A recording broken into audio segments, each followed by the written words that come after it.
Hey guys! Tonight, we start with something so ancient, so wild, that your sneakers, or even your sturdy hiking boots, don't stand a chance. You're barefoot, skin bronzed under the African sun, and you're about to walk out into a world nobody's ever mapped, nobody's ever written about, and honestly, you probably won't survive this. But lucky you, it's bedtime, and all you have to do is listen while your ancestors do the sweating. So, before you get comfortable, take a moment to like the video and subscribe, but only if you genuinely enjoy what I do here. And while you're at it, let me know in the comments where you're watching from and what time it is there. I love seeing the spread of this little community across the globe. Now, dim the lights, maybe turn on a fan for that soft background hum, and let's ease into tonight's journey together. The ground beneath your feet is hot, gritty, and dry, but it's familiar. The acacia trees dot the savanna like guardians you've always known, and the chatter of distant birds is your soundtrack. This is East Africa, somewhere around 70,000 years ago, give or take. The place you've called home for generations, where your people learned to craft stone blades sharp enough to slice antelope hides, where fire is no longer a terrifying stranger, but a trusted companion. You pause at the edge of a waterhole, watching hippos grunt and wallow like overgrown pigs. The air smells of damp mud and dung, and mosquitoes buzz in lazy spirals around your head. But today, something's different. A restlessness runs through the group. Your clan, your family. You're about to take the first footsteps on a path that will lead, eventually, to every corner of the globe. No Google Maps, no snack breaks at gas stations. Just instinct, desperation, and maybe a bit of curiosity. It's not like you've never moved before. People are always on the move. When the rains fail, you shift toward greener grass. When game herds scatter, you follow. But this move feels bigger, permanent. You're not just following gazelle tracks. You're stepping into lands no one in your group has ever seen. The mainstream historical fact here is this.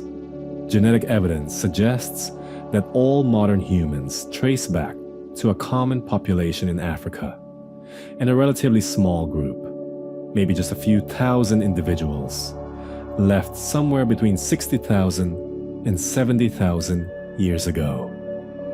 That's you and your companions, carrying not just your children and your tools, but the genetic seeds of all future humanity. But here's a quirky tidbit. Some of the oldest evidence for symbolic thinking comes from this same region. Picture yourself bending over a piece of ochre, carefully carving zigzag patterns into it. No practical purpose, just design. A little doodle from prehistory. Maybe you were bored. Maybe it was art. Maybe the first version of Kilroy was here. That sense of creativity, of making marks simply because you can, travels with you. You shoulder a rough woven pouch, stuffed with dried meat and a few obsidian flakes. Children cling to their parents, their eyes wide with both excitement and fear. The air is filled with the nervous silence of people about to step into the unknown. Behind you, the Rift Valley stretches like a scar, splitting the earth open. Volcanoes puff thin ribbons of smoke in the distance, and the grass ripples like an ocean under the wind. It's beautiful, yes, but it's also a place filled with competition. Lions stalk the edges of your campfires at night. Hyenas laugh in the darkness, hoping to snatch a bone, or worse. And sometimes, it's not animals that push you to leave. It's other humans, groups like yours, crowding the best water holes, forcing you to move farther, to risk more. You march northward, your skin sticky with sweat, the horizon shimmering with heat. The ground crunches underfoot, scattered with stones that scrape your heels. At night, you huddle by fires, sparks drifting up into the endless sky. And you look at that sky, really look. It's dark in a way modern people rarely see anymore. Every star blazing like a pinprick of fire. You don't have names for constellations yet, but you notice patterns.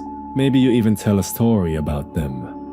Why that bright band stretches across the heavens, or how a certain cluster keeps following you. Historians still argue whether the first big wave out of Africa went straight along the Nile into the Sinai, or whether your group hugged the southern coast, skirting the Red Sea. Honestly, you don't know. You're just putting one sore foot in front of the other, hoping the grass is greener on the other side. The mornings are chilly, the dew cold on your ankles. By noon, the sun is merciless, and you pull a strip of animal hide over your shoulders, hoping for shade. The smell of smoke drifts back. You never let the fire die. Fire is your security blanket, your cooking stove, your Netflix glow in the darkness. It keeps hyenas away, makes roots edible, warms babies through cold desert nights. If you lose it, you're done. And yet, despite the fear and fatigue, there's a thrill humming through you. You're doing something no one has done before.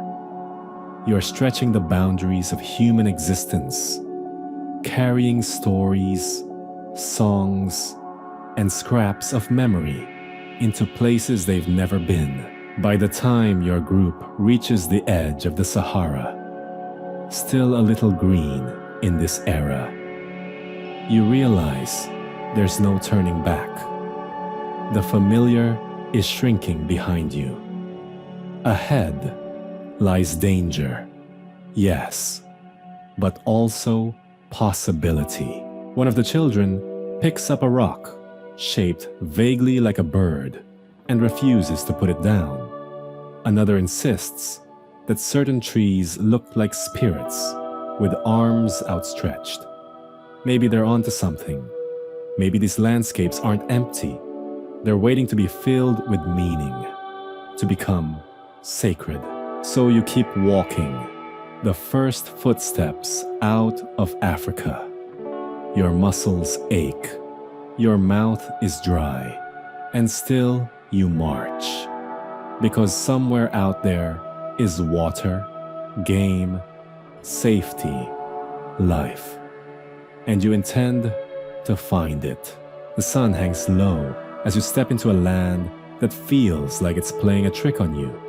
You are bracing yourself for endless dunes, parched mouths, bones bleaching under a sky too cruel to forgive. But here, the Sahara isn't a desert. Not yet. It's green.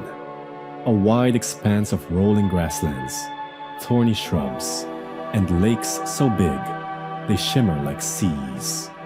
Herds of antelopes scatter as you approach, and crocodiles laze in the shallows, their jaws slightly open, like sunbathers, daring you to come closer. You squint, suspicious. Did you take a wrong turn? Isn't this supposed to be the great desert, the killer of caravans, the barrier that swallows armies whole? Well, yes. Today it's friendly. Tomorrow, it won't be. This is the African humid period, when monsoons shift northward and drench the Sahara in rains that transform it into a giant green corridor. For now, you have luck on your side. Your group spreads out, walking in loose lines. Spears bounce against your shoulders. Baskets sway against hips. And the air is filled with the clatter of chatter. Mostly kids asking, "Are we there yet?" in prehistoric grunts. The ground squishes in places, leaving muddy prints behind. It smells earthy and wet, like a freshly watered garden. Dragonflies buzz in rainbow glints. Frogs croak from reedy pools, and distant hippos bellow, as if to remind you who really owns this territory. A mainstream historical fact. Archaeologists have found rock art deep in what is now the Sahara, showing giraffes, elephants, cattle, and people swimming. Yes, swimming, right in the middle of what we now think of as Death Valley. Imagine carving a doodle of a happy swimmer on a canyon wall, only for future humans to gawk and ask, "Wait, there was water here?" It turns out, yes, and lots of it. The quirky tidbit? Some of the earliest known human fishing hooks, made of bone, come from this green Sahara. Picture one of your companions crouch at the edge of a lake, squinting at the rippling water, dangling a line fashioned from sinew with a curved piece of sharpened bone at the end. No high-tech rod, no carbon fiber reel, just patience and a very annoyed catfish. Dinner is served, assuming the crocodile doesn't get there first. But as lush as it looks, you're uneasy. The greenness is deceptive, a fragile skin stretched over the bones of a desert that will one day wake up again. The grass crunches dry when the rains pause, and the lakes shrink fast in hot months. You know it deep down. This isn't permanent. You're walking on borrowed time. Nights in this green Sahara are strangely gentle.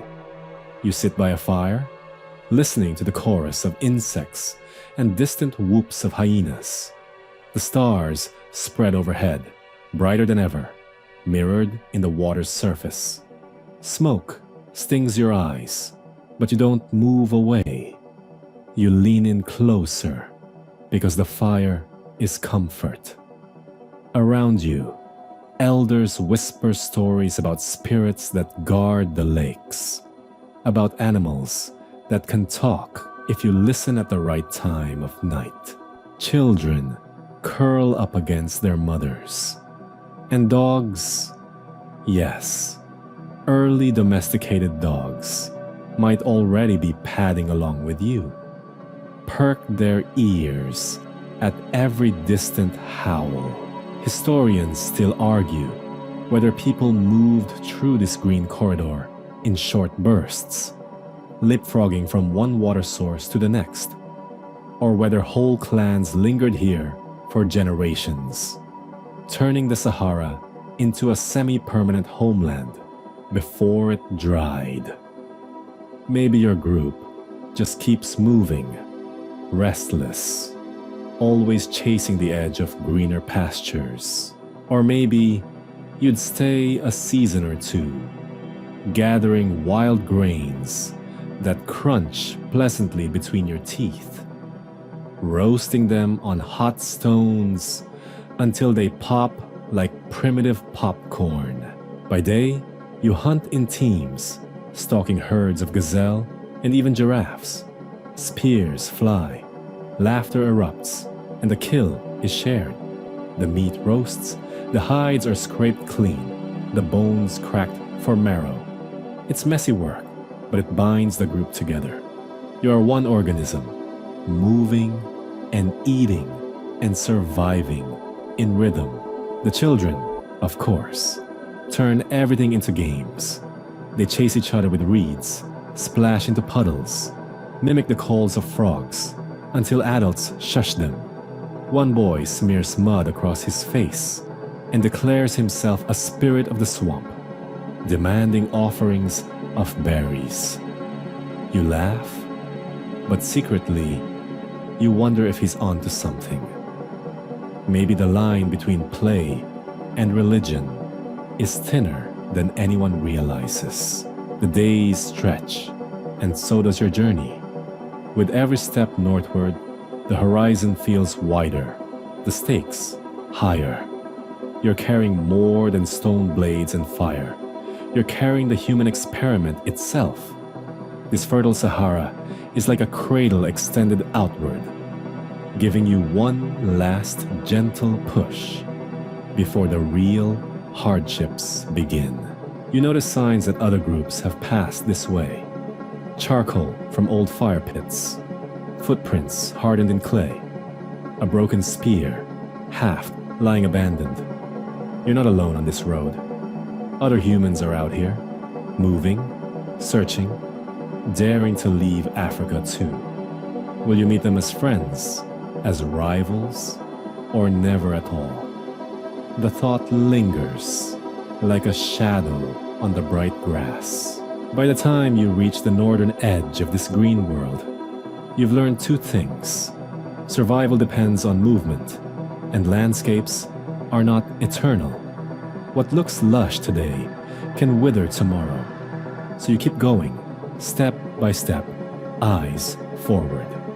Because ahead, past the shimmering lakes and the last stretches of grass, lies the coast of the Red Sea, and the next gamble in your impossible journey. The sound comes first, waves lapping against stone, rhythmic, eternal. Then the smell, sharp and briny, a tang that curls in your nostrils and clings to your skin. You crest a ridge, and there it is, the Red Sea, glittering like a molten strip of silver under the sun. The land behind you is grasses and scattered lakes. But this is something else entirely. A restless edge of the world. And your group, dusty and footsore, is about to test whether following a coastline can keep you alive. You shuffle down to the shore, your toes sinking into sand. It's coarse, rough, and hot enough to sting. But the water is cool, curling around your ankles with a whispering hiss. The tide pulls away and drags tiny shells with it. You bend to pick one up, a spiral, smooth and pale. And for a moment, you marvel. Not at its beauty, though it is beautiful, but at the fact that you can eat out here. Because that's the plan. Forget chasing herds across endless plains. Along the coast, food is more predictable. Shellfish, crabs, seaweed, maybe even the occasional stranded fish gasping on the tide line. It's not glamorous. But hey, an oyster doesn't run as fast as a gazelle. The mainstream fact here. Archaeologists have found ancient shell middens, basically giant trash piles of discarded shells, along the coasts of Eritrea and Oman, dating back tens of thousands of years. That's your evidence right there. Proof that the early humans clung to the seashore like limpets, prying open clams and chewing seaweed to stay alive. You imagine your group squatting in a circle, cracking shells open on rocks, the air filled with the salty stink of the sea. And here's the quirky tidbit.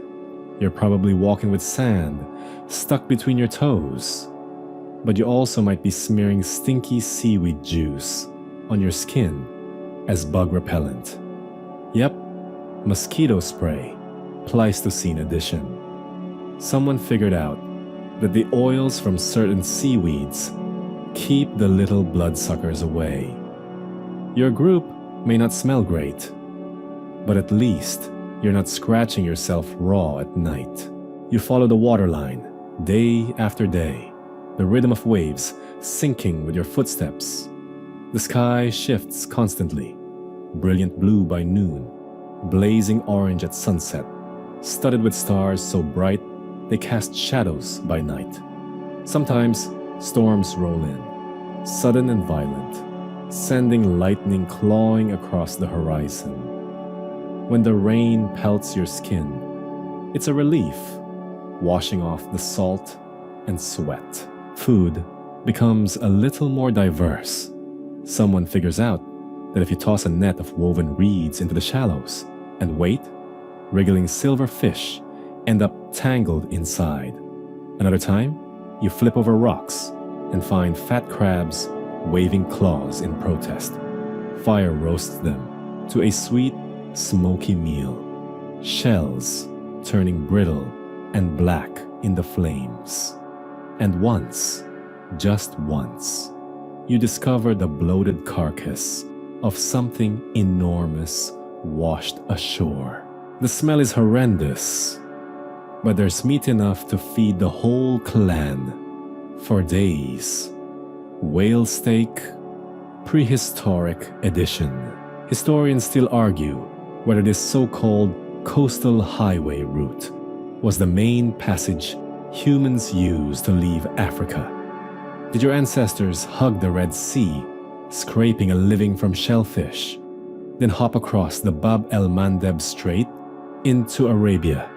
Or was this just one of several highways, some inland, some northward through the Nile? No one's sure, but here you are, your feet sinking into wet sand, making choices that ripple through millennia. You sleep at the edge of the sea, lulled by waves. Fires crackle, sparks flying upward as stars shine down. The smell of charred fish lingers, and the children tell each other stories about water spirits with hair like kelp who drag the unwary under. They giggle, but nobody dares swim far after dark. One evening, as the sun bleeds into the horizon, you spot something across the water, a faint outline, hazy and distant. Arabia, a new land, waiting.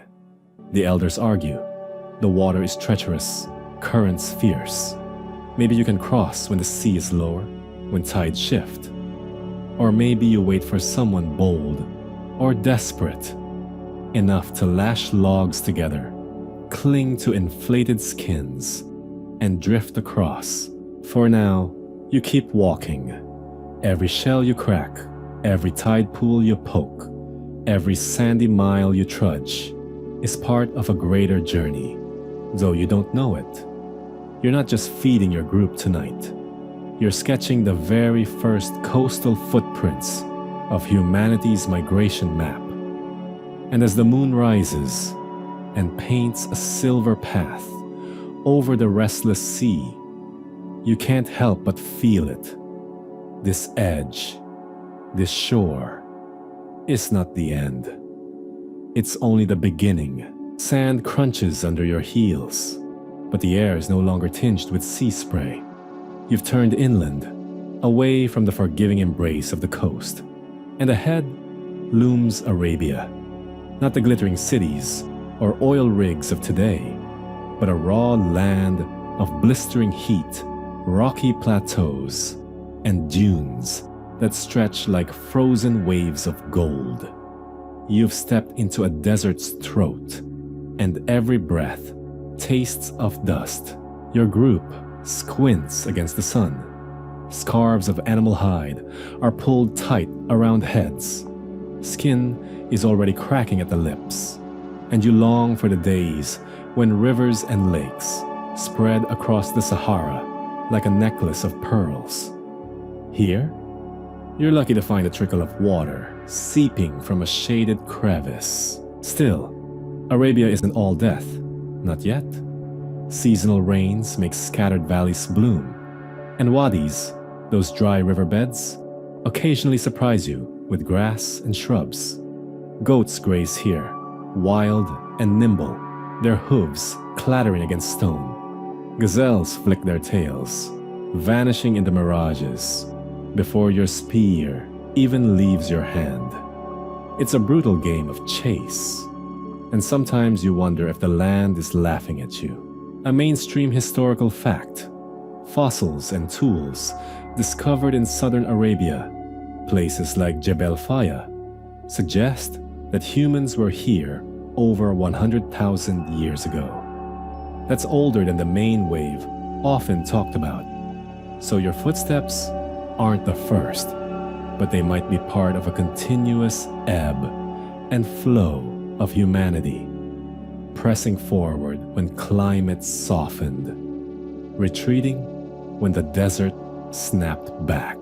The quirky tidbit: in some rocky overhangs, you spot strange blackened streaks, burn marks. Not natural lightning scars, but old campfire smoke staining the stone. You're not alone out here. Another group once sat where you're standing now, maybe days ago, maybe years. They roasted meat, huddled from the wind, and then vanished into the horizon. You wonder if you'll ever meet them. Will they welcome you, or fight for the same rare watering hole? Nights in Arabia are shocking. After days that roast you alive, the temperature plummets, and you shiver under thin furs, curling into your companions for warmth. The stars, sharper here than ever, pierce the black sky. You trace lines with your finger, connecting dots into animals, gods, or directions. Maybe the stars will guide you across the endless sameness of dunes. Or maybe they're just there to remind you how small you are. Historians still argue whether people here thrived thanks to hidden oases, or whether they hugged the coasts of Arabia just as they did in Africa, rarely daring to venture far inland. Was the peninsula a bridge or a trap? Nobody's certain. You, however, don't have the luxury of debate. You have thirst. You have children crying for water. And so, you push on. Days blur into weeks. The desert tests every ounce of your will. Sometimes, mirages taunt you, shimmering lakes that vanish as you approach. Once, a dust storm rolls over the horizon, swallowing the sun in a wall of ochre. You press your face into the crook of your arm, heart hammering, as the world howls around you. When it passes, the landscape has shifted, dunes reshaped, tracks erased, your sense of direction shredded. But somehow, your people endure. You learn to crack open roots that hide moisture, to follow birds that circle where water lies hidden. Children grow quiet, learning early the desert's cruelty. The elders mutter prayers, and you wonder if the land itself demands offerings in exchange for survival. And then, one dawn, you crest a ridge of stone and see it, a thin, green line, faint but undeniable.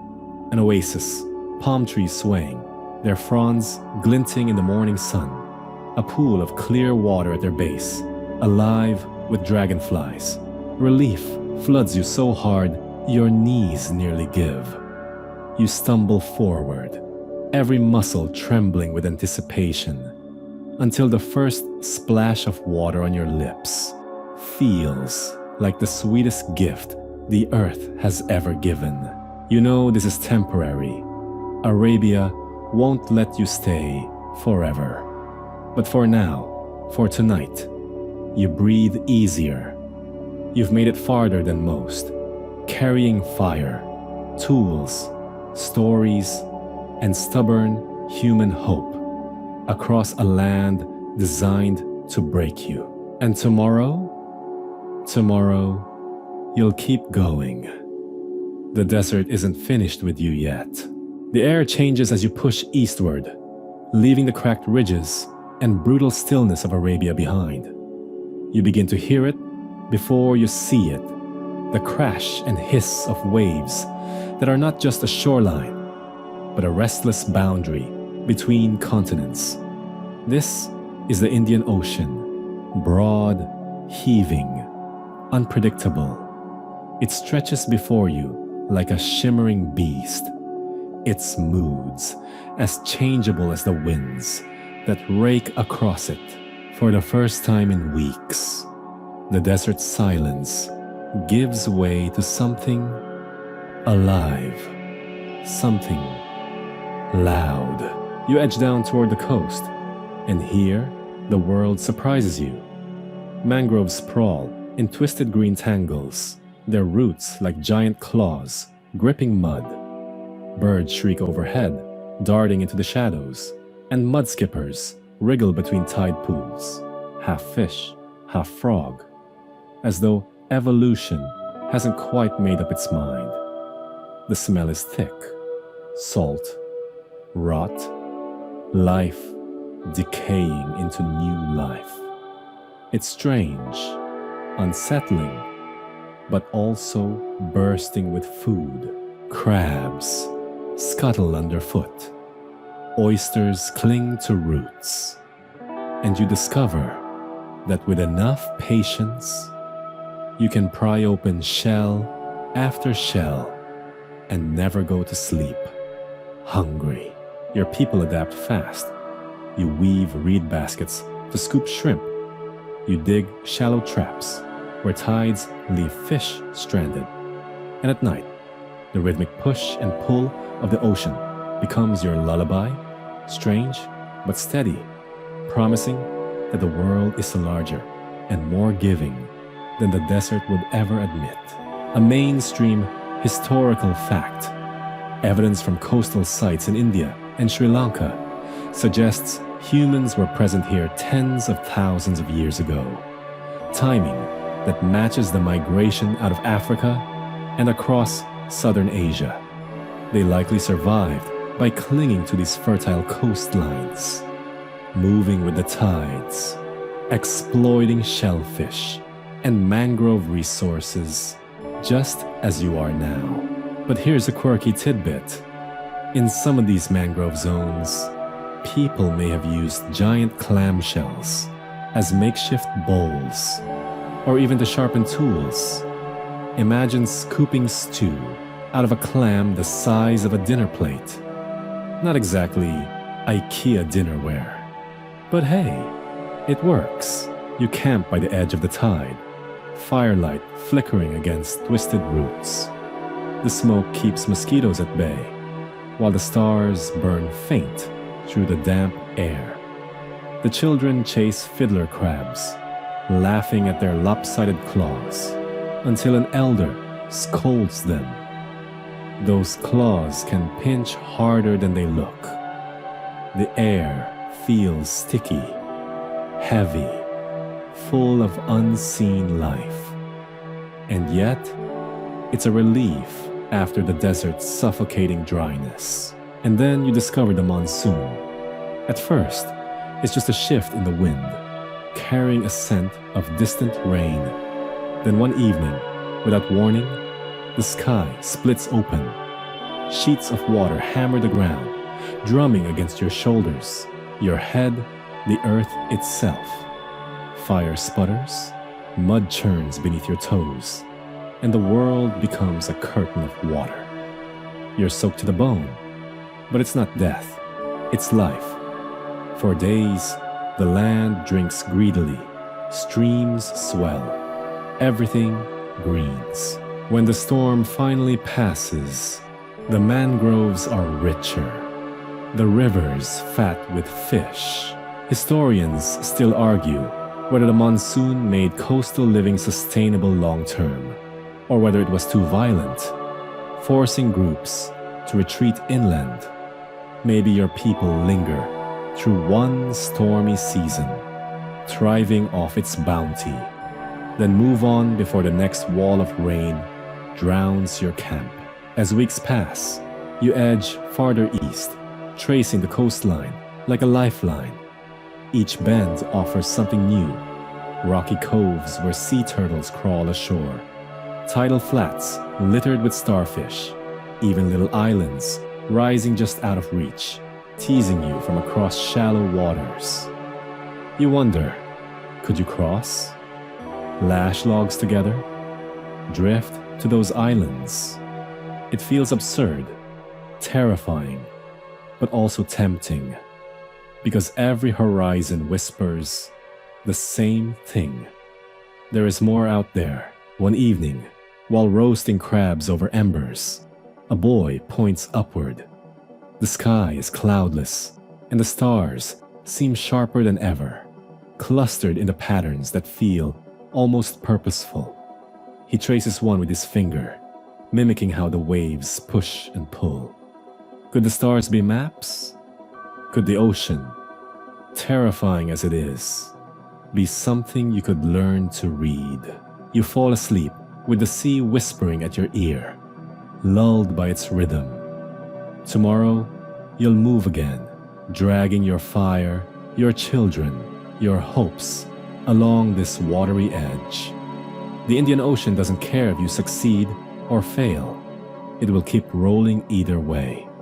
But tonight, with your belly full of shellfish and your skin cool from monsoon rains, you let yourself believe that this ocean's edge can be tamed. At least for a while. The sound of rushing water greets you now.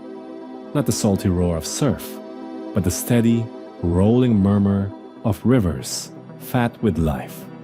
After weeks tracing the Indian Ocean's edge, you turn inland, following the scent of green that rises from a place unlike any you've seen yet. Ahead lies the Fertile Crescent, not the farmlands and empires it will one day boast, but a wild, raw landscape of rivers, carving their way through rocky hills and plains. The Euphrates and Tigris, like twin arteries, pulse through this land, feeding marshes, wetlands, and stretches of forest where animals gather thick as shadows. Your feet sink into damp soil, cool and soft, a relief after the salt flats and mangroves. The air is warm, but heavy with the scent of reeds and blossoms. You crouch to sip water from a slow stream, your reflection rippling in the surface, and for a moment you're startled. Your own face, mirrored back, older, thinner from weeks of travel, eyes wide with something between exhaustion and awe. The group halts here for longer than usual. There's too much abundance to rush past. Herds of wild cattle, aurochs, massive and horned like something out of myth, graze at the edges of the marsh. Boars root in the mud. Birds lift in clouds from the reeds, flashing wings against the sky. Everywhere you look, the world is alive, and for once, it feels like you've arrived somewhere generous. Here's the mainstream historical fact. The Fertile Crescent will become one of the world's first great centers of domestication, where humans eventually tame wheat, barley, goats, and cattle. But even now, in this deep prehistory, your people are tasting its potential.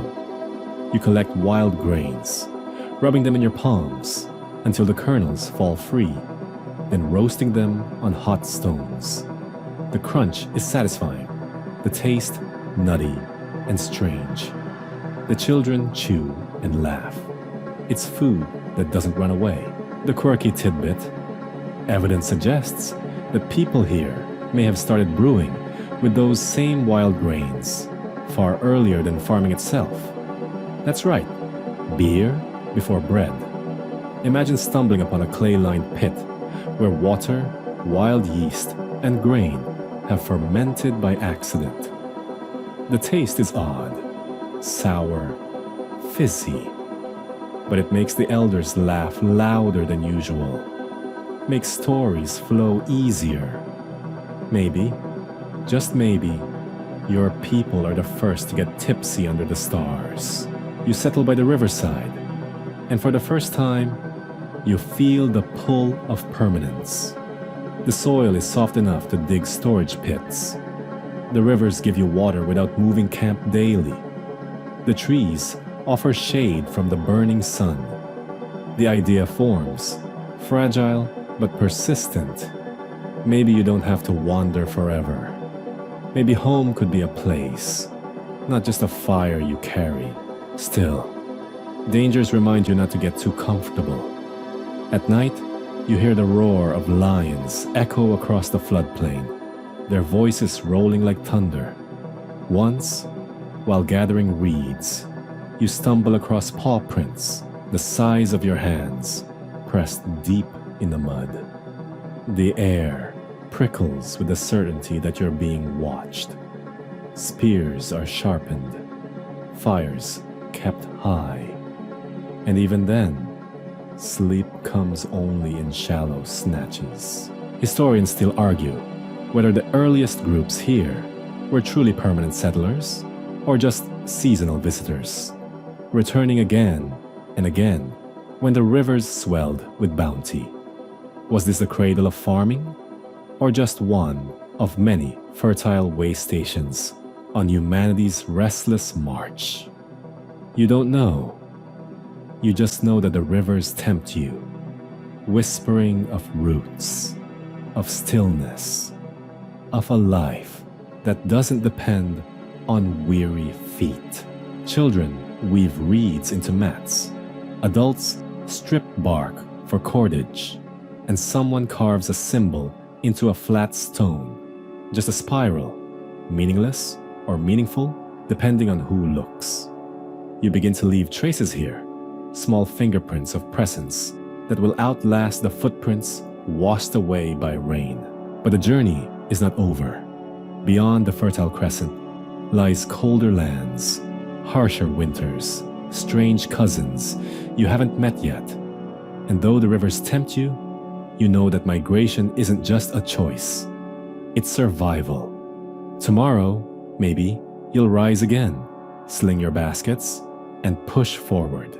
For tonight, though, you sit by the fire, listening to frogs croak in the reeds, sipping from a cracked gourd that may or may not contain the world's first prehistoric ale. You laugh with your people, the stars shimmering above, and you realize something profound.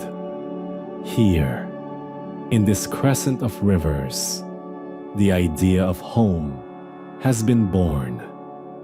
Even if you keep walking, a part of you will always want to circle back. The land rises again, folding into ridges and sharp hills that seem to claw at the sky. You've left behind the warm, forgiving rivers of the Fertile Crescent, carrying baskets of dried grain and skins of water slung across your shoulders. The path is harder now, a trail of stone and dust leading into the mountains of Anatolia. The air thins, grows sharper, and you feel it cut your lungs in a way the heavy, river-thick air never did. Each step is colder, but cleaner, and the world smells of pine resin and crushed herbs. Up here, life feels leaner. The animals are wary, quick-footed. Wild sheep and goats scramble over cliffs, their hooves clicking like pebbles. Wolves prowl the slopes, their howls slicing through the night. The wind howls too, tugging at your hair and clothes, and sometimes you wonder if the wolves and the wind are speaking the same language. And yet, despite the harshness, you find signs of others. Smoke on the horizon, strange stone circles tucked into valleys, half buried in earth and grass. At one site, your group pauses in awe. Enormous pillars rising from the ground, carved with animals, foxes, vultures, snakes. They seem impossible, as if giants planted them. You run your hand over the cold stone, tracing lines cut by hands like yours, but long gone. Here's your mainstream fact. These highlands are home to Göbekli Tepe, one of the oldest known ritual sites on Earth. built around 11,000 years ago. Before farming, before cities, before writing, people were already gathering here to carve stone and mark meaning. Archaeologists still argue about what it meant. Temple, meeting ground, a place of feasting or mourning. Whatever it was, it tells us something profound. Before we settled down, we believed. The quirky detail, evidence suggests the builders threw massive feasts here, roasting gazelles and wild cattle in numbers far beyond what a small band could eat. Imagine it, hundreds of people hauling meat, fire crackling, laughter spilling into the night. And of course, someone finds a way to ferment wild grains and fruits again. Prehistoric barbecue with a side of beer. It might just be the world's first block party. You linger by those stones, and for a moment, you feel small. They loom taller than any tree nearby, heavier than anything you could imagine dragging. Who built them? How? And why would nomads like you, who carry their lives on their backs, choose to anchor themselves to this place, if only temporarily?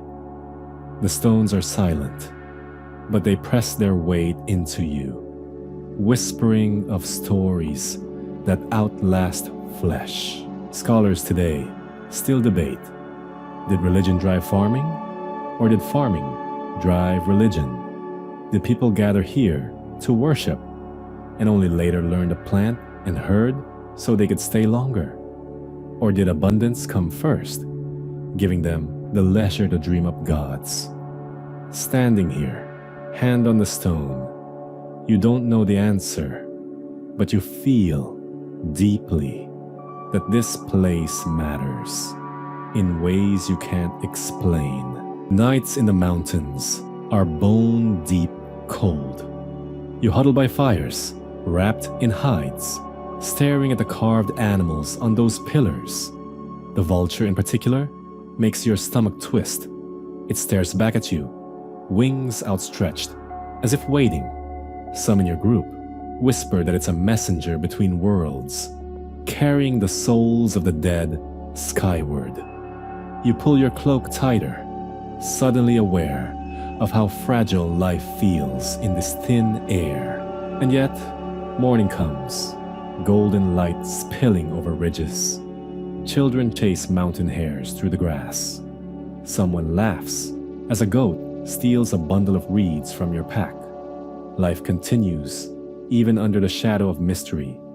The stones watch, silent and immovable, as your band shoulders its baskets and moves on. For now, you are still wanderers, but a seed has been planted here, one that will bloom centuries later. You don't know it, but you've just brushed against the beginnings of organized belief. Monumental architecture, the sense that humans can shape not only their lives, but the land and sky themselves. As you descend the far side of the ridge, the wind at your back, you glance once more toward the stone circles fading into the horizon.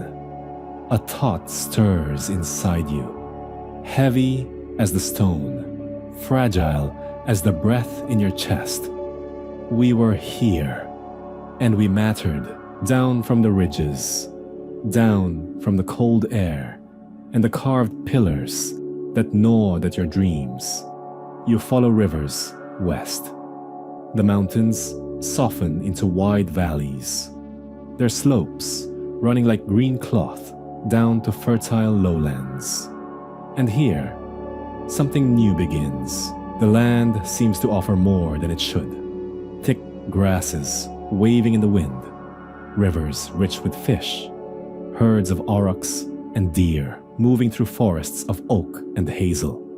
The air smells warm, thick with pollen and promise. Your group lingers longer than usual, finding the place hard to leave. And that's when a quiet shift takes root. Someone A sharp-eyed woman notices that seeds dropped by last season's gatherings sprout in the same spot. Wild wheat pushes up, right where people once ate and spilled their baskets. She points it out, laughing, but the thought sticks.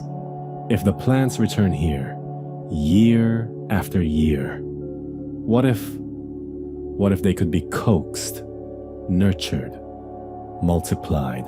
And there it is, the first hesitant step into farming. At first, it doesn't look like much. A few seeds scratched into the soil with sticks.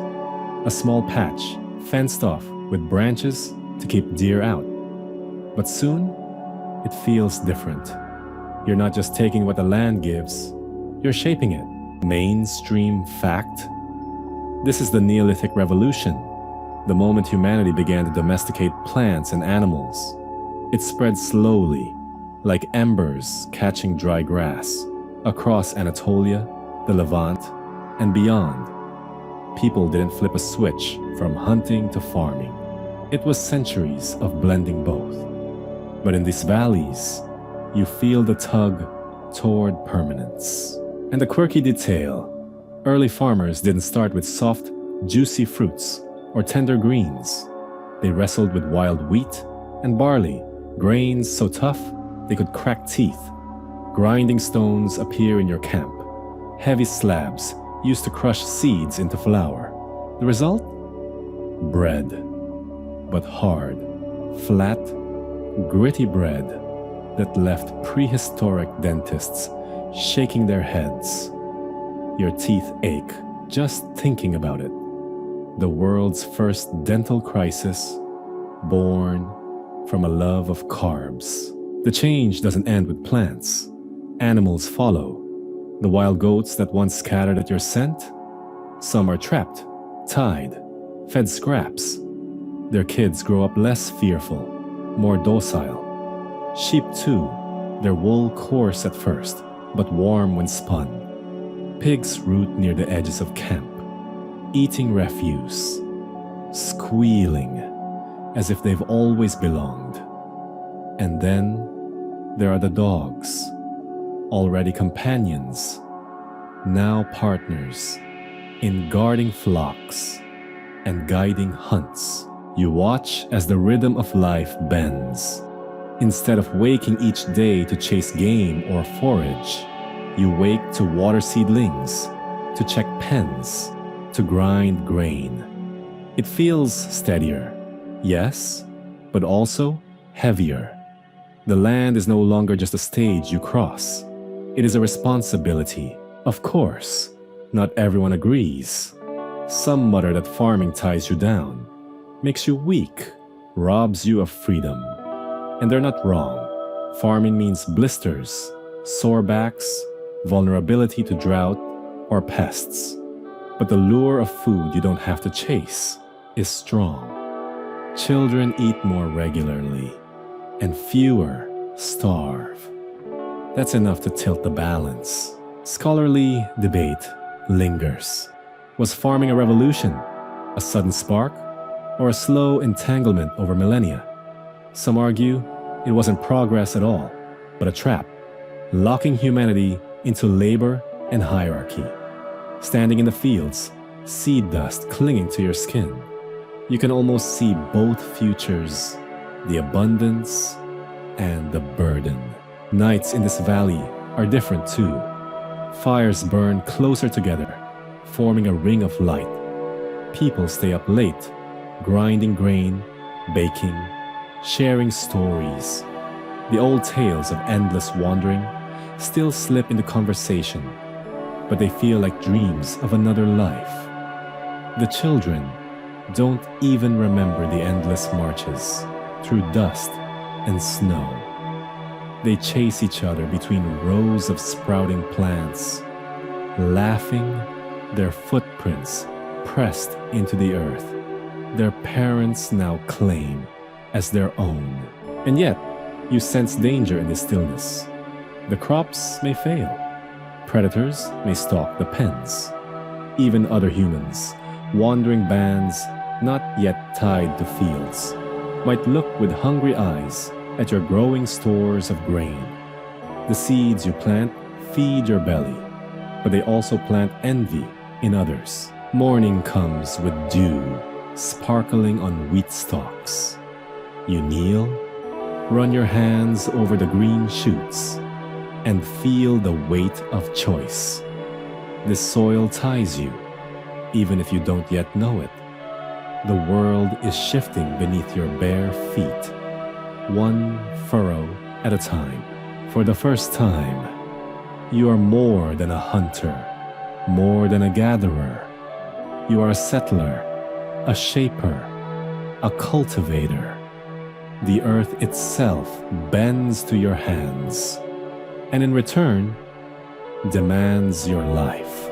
The wheat grows taller, the goats bleat at dawn, and slowly, almost without anyone naming it, the valley becomes home. Not just a camp, not just a resting place, but a settlement. The rhythm of wandering life is replaced with something heavier, slower, but strangely comforting. The grindstones hum like heartbeat, grinding seeds into meal. Pots of clay, hardened in fire, hold grains safe from mice and damp. And at night, when you stretch out in huts, built from mud brick and reed, you realize something. You've stopped watching the horizon every day. The horizon no longer calls. Mainstream fact. These early farming villages, places like Çatalhöyük in Anatolia, Jericho in the Levant, and Mergar in South Asia, are among the first cities, or at least proto-cities, in human history. Their homes are packed close, mud brick walls pressed against each other, flat roofs doubling as streets. No roads, no plazas yet. Just people, families, neighbors, pressed together in a way no band of wanderers ever imagined. And the quirky detail, at Çatalhöyük, people didn't enter homes through doors. They climbed down from the roof. Imagine daily life as an eternal attic ladder routine. Up to the roof, down into the house. Streets? Overrated. The rooftop network was your sidewalk, your social hub. Gossip wasn't shouted across fences, but whispered as you tiptoed across someone else's ceiling. Inside, life unfolds with both intimacy and intensity. Mud brick walls hold warmth, but also smells of grain, sweat, smoke, and sheep. Family life becomes layered, busy, noisy. Children shriek and dart between legs. Women grind grain until their backs ache. Men craft flint blades or herd animals. And the elders? They sit in corners, telling the same stories, watching as their nomadic past becomes myth. But something else rises here, something less visible than smoke, but heavier than mud brick. With settled life comes ownership. Whose field is that? Whose goats? Whose pot of grain? Whose hearth? Whose roof? The old way, when everything was shared because it had to be, begins to fray. A man might guard his patch of wheat jealously. A woman might claim the goats she fed as hers.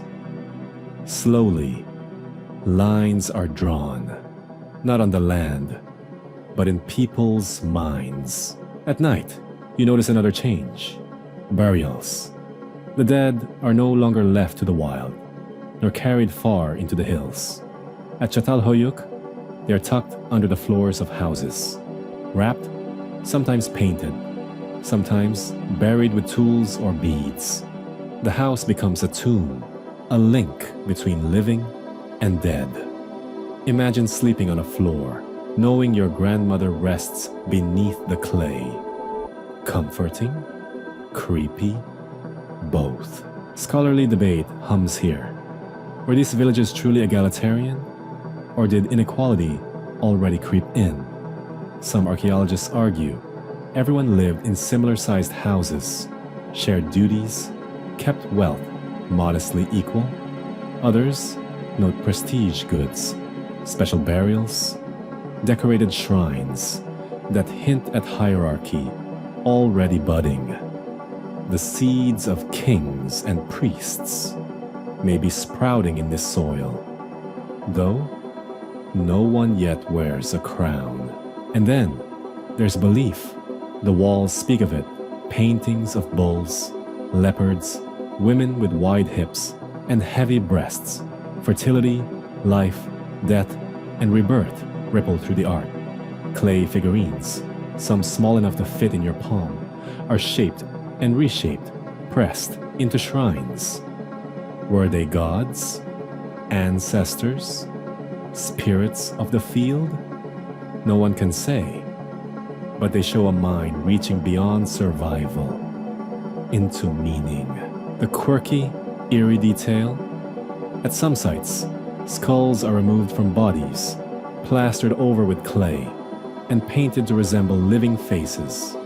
Eyes brightened with shells, skin recreated in pigment. Imagine a shelf of these ancestral busts staring at you while you cook dinner. Family photos, Neolithic edition. Yet life in these tight quarters isn't only spiritual, it's practical and sometimes tense. Close walls mean close neighbors, and close neighbors mean arguments. Whose goat trampled whose barley? Who borrowed a pot and didn't return it? The first fences, the first grudges, the first whispered curses take shape. Farming feeds you. Yes, but it also ties you into knots you never knew while wandering free. Still, the benefits outweigh the struggles. Children live longer, the elderly are cared for. Food surpluses pile up, and surpluses spark possibility. A pot of extra grain becomes a gift, or a bribe, or the start of trade. Across the valleys, between rivers and plains, you begin to see goods move. Obsidian for blades, shells for ornaments, pigments for paint. These are not random exchanges at a campsite fire. These are markets, embryonic but alive. One evening, you sit on a rooftop, the sun dipping into a red horizon, smoke rising from dozens of hearths at once. Below, the muted rumble of human voices fills the air. Not a wandering band, but a village of hundreds. It feels monumental, but ordinary at the same time. Ordinary because this is just life now. Monumental because something irreversible has begun. Tomorrow, you'll wake, climb down the ladder into your mud brick home, and step out into a world that is no longer wild, but human-made. The fields, the pens, the rooftops, they are the scaffolding of something vast, something still invisible. Cities, civilization, the great weave of human destiny. But for now, you roll a grinding stone in your hand, feel its weight, and smile at the smell of bread rising from the hearth. This is your world now. Grain dust on your skin, neighbors over your head, and the steady hum of permanence. The dawn creeps into the mud brick alleys, painting the rooftops gold. You stir, not to the shuffle of herds or the call of distant birds, but to the chatter of neighbors, the thump of grindstones, the clatter of pots. The village wakes like a single body, every rooftop buzzing with life. And here, something remarkable happens. Exchange. Not just food for food, but food for something else. Something exotic, strange, beautiful. You run your hands across a piece of obsidian, black and glossy as still water. It didn't come from your valley, didn't come from your fields. It came from far away, volcanic mountains hundreds of miles distant. Someone carried it here, bartered it for grain or skins, and now it's in your hands, sharp enough to shave hair, gleaming enough to feel like magic. Mainstream fact. Trade networks in the Neolithic stretched farther than you'd guess. Obsidian from Anatolia turns up in Jericho. Shells from the Red Sea appear inland. Lapis lazuli eventually travels all the way from Afghanistan to Mesopotamia. Long before globalization had a name, it had footsteps. Merchants trudging along river valleys and mountain passes, carrying the world in baskets and packs. But here's the quirky detail. Some of the earliest trade fairs weren't just about stuff. They were about people, songs, marriages, gossip. Villages that traded also intermingled, weaving alliances with wedding feasts and beer brewed from barley.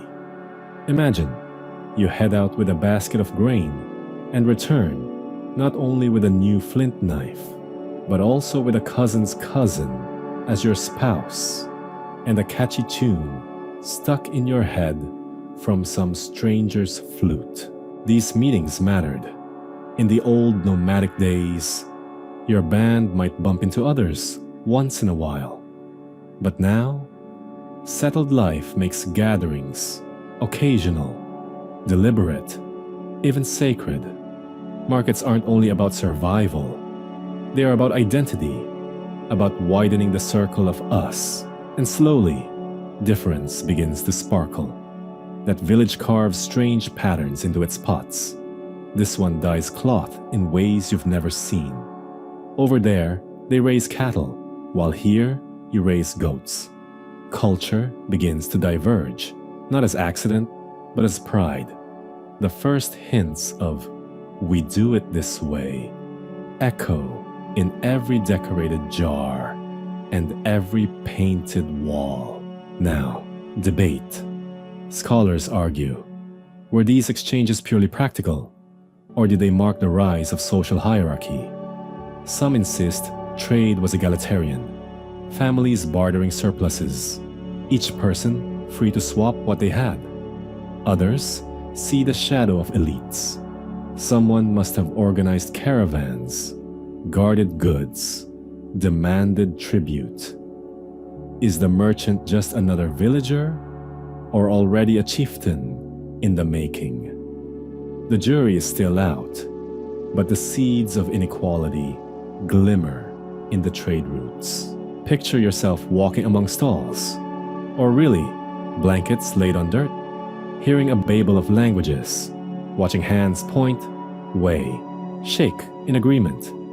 Maybe a child tugs your sleeve, begging for a shell necklace, shiny and smooth, worth a week of grain. Maybe you bargain, maybe you cave. In either case, your world grows larger. And then comes specialization. Surpluses mean not everyone needs to farm all the time. Someone becomes known for pottery, another for stone carving, another for weaving. At first, they still help in the fields, but little by little, hands specialize. The potter makes pots, trades them for bread, and soon has calluses, not from digging soil, but from turning clay. This is new, not just different tasks, but different identities. The village begins to hum with craft. Clay whistles for children, beads strung into necklaces, baskets woven tight. The air smells of kiln smoke and dye, of roasting meat and fermenting drink. You realize your settlement is no longer just about survival. It's about abundance, exchange, choice. Quirky fact. Some early brews, proto-beer, may have been discovered accidentally when stored grain fermented. Imagine the first sip. Sour, fizzy, confusing, but strangely warming. Trade that for obsidian, and suddenly you've invented not only commerce, but the world's first happy hour. But there's tension too. The more people trade, the more they want. Desire grows faster than fields can yield. Envy stirs. Who has more beads? Who wears brighter shells? Whose house smells of roasted lamb, while yours smells only of gruel? And here's where ritual sneaks in. To keep peace, to mark exchanges, people invent ceremonies. Markets may begin with feasts, with shared meals, with songs that remind everyone.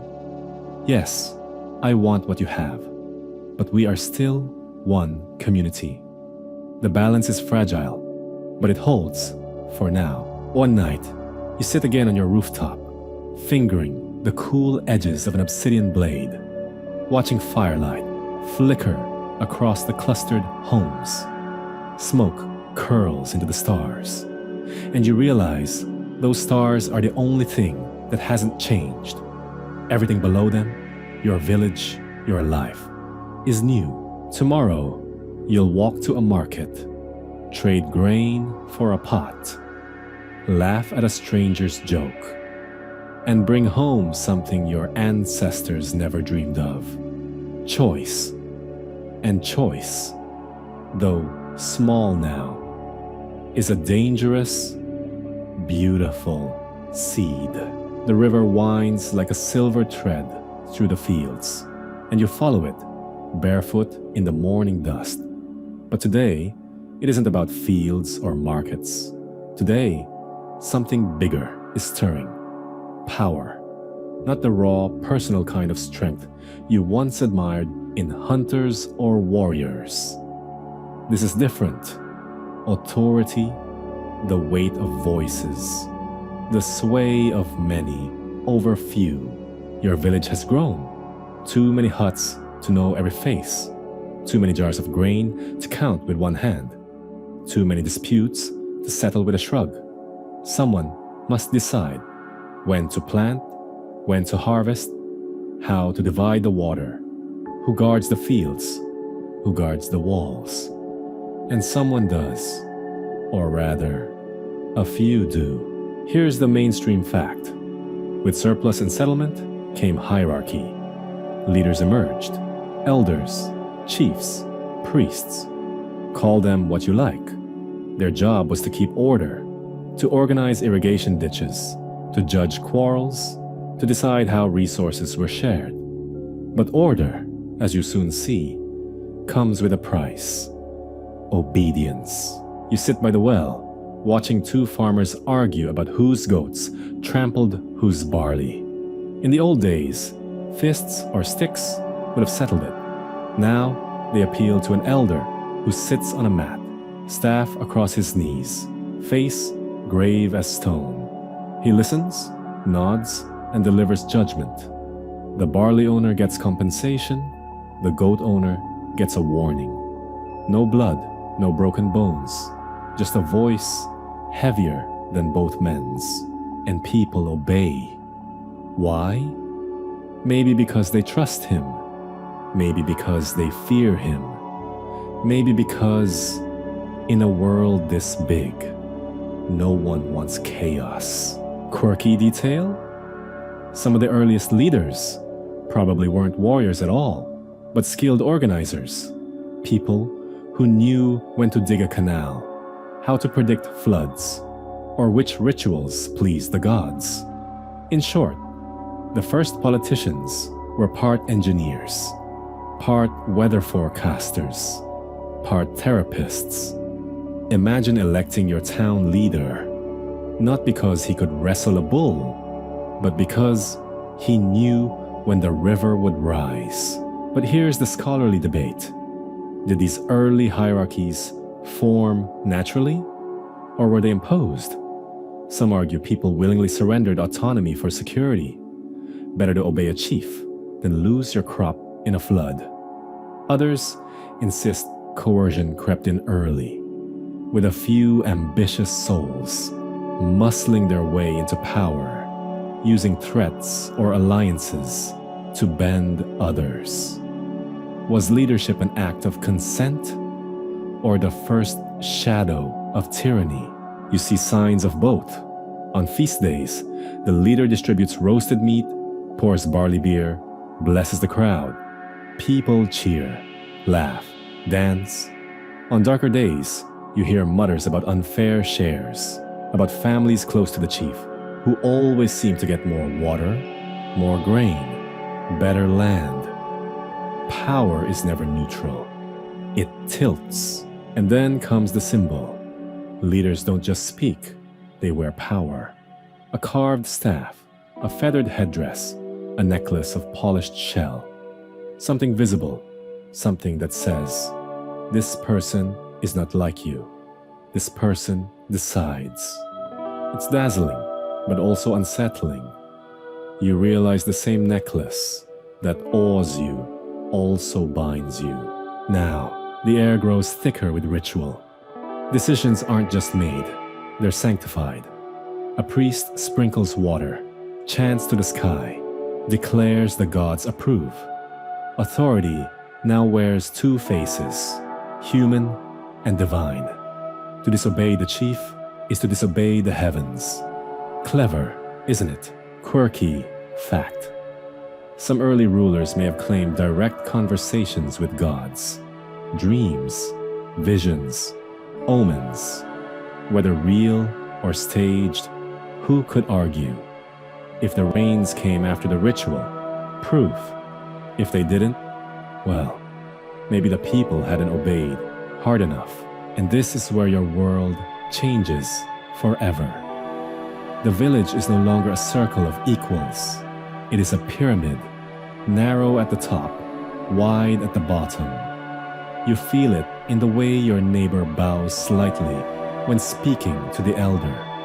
You feel it in the way your own back bends without thinking.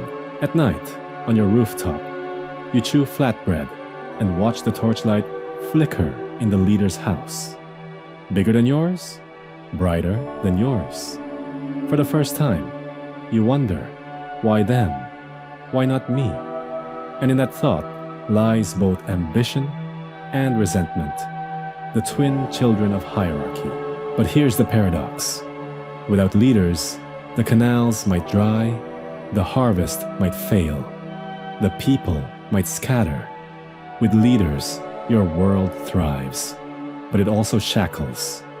You trade chaos for control, freedom for order. And once given, power rarely returns. The stars above are the same, but the ground beneath has shifted. Tomorrow, when you bring your grain to the granary, you'll bow, you'll obey, you'll tell yourself it is for the good of all. And maybe it is, or maybe, just maybe, it is the beginning of something else.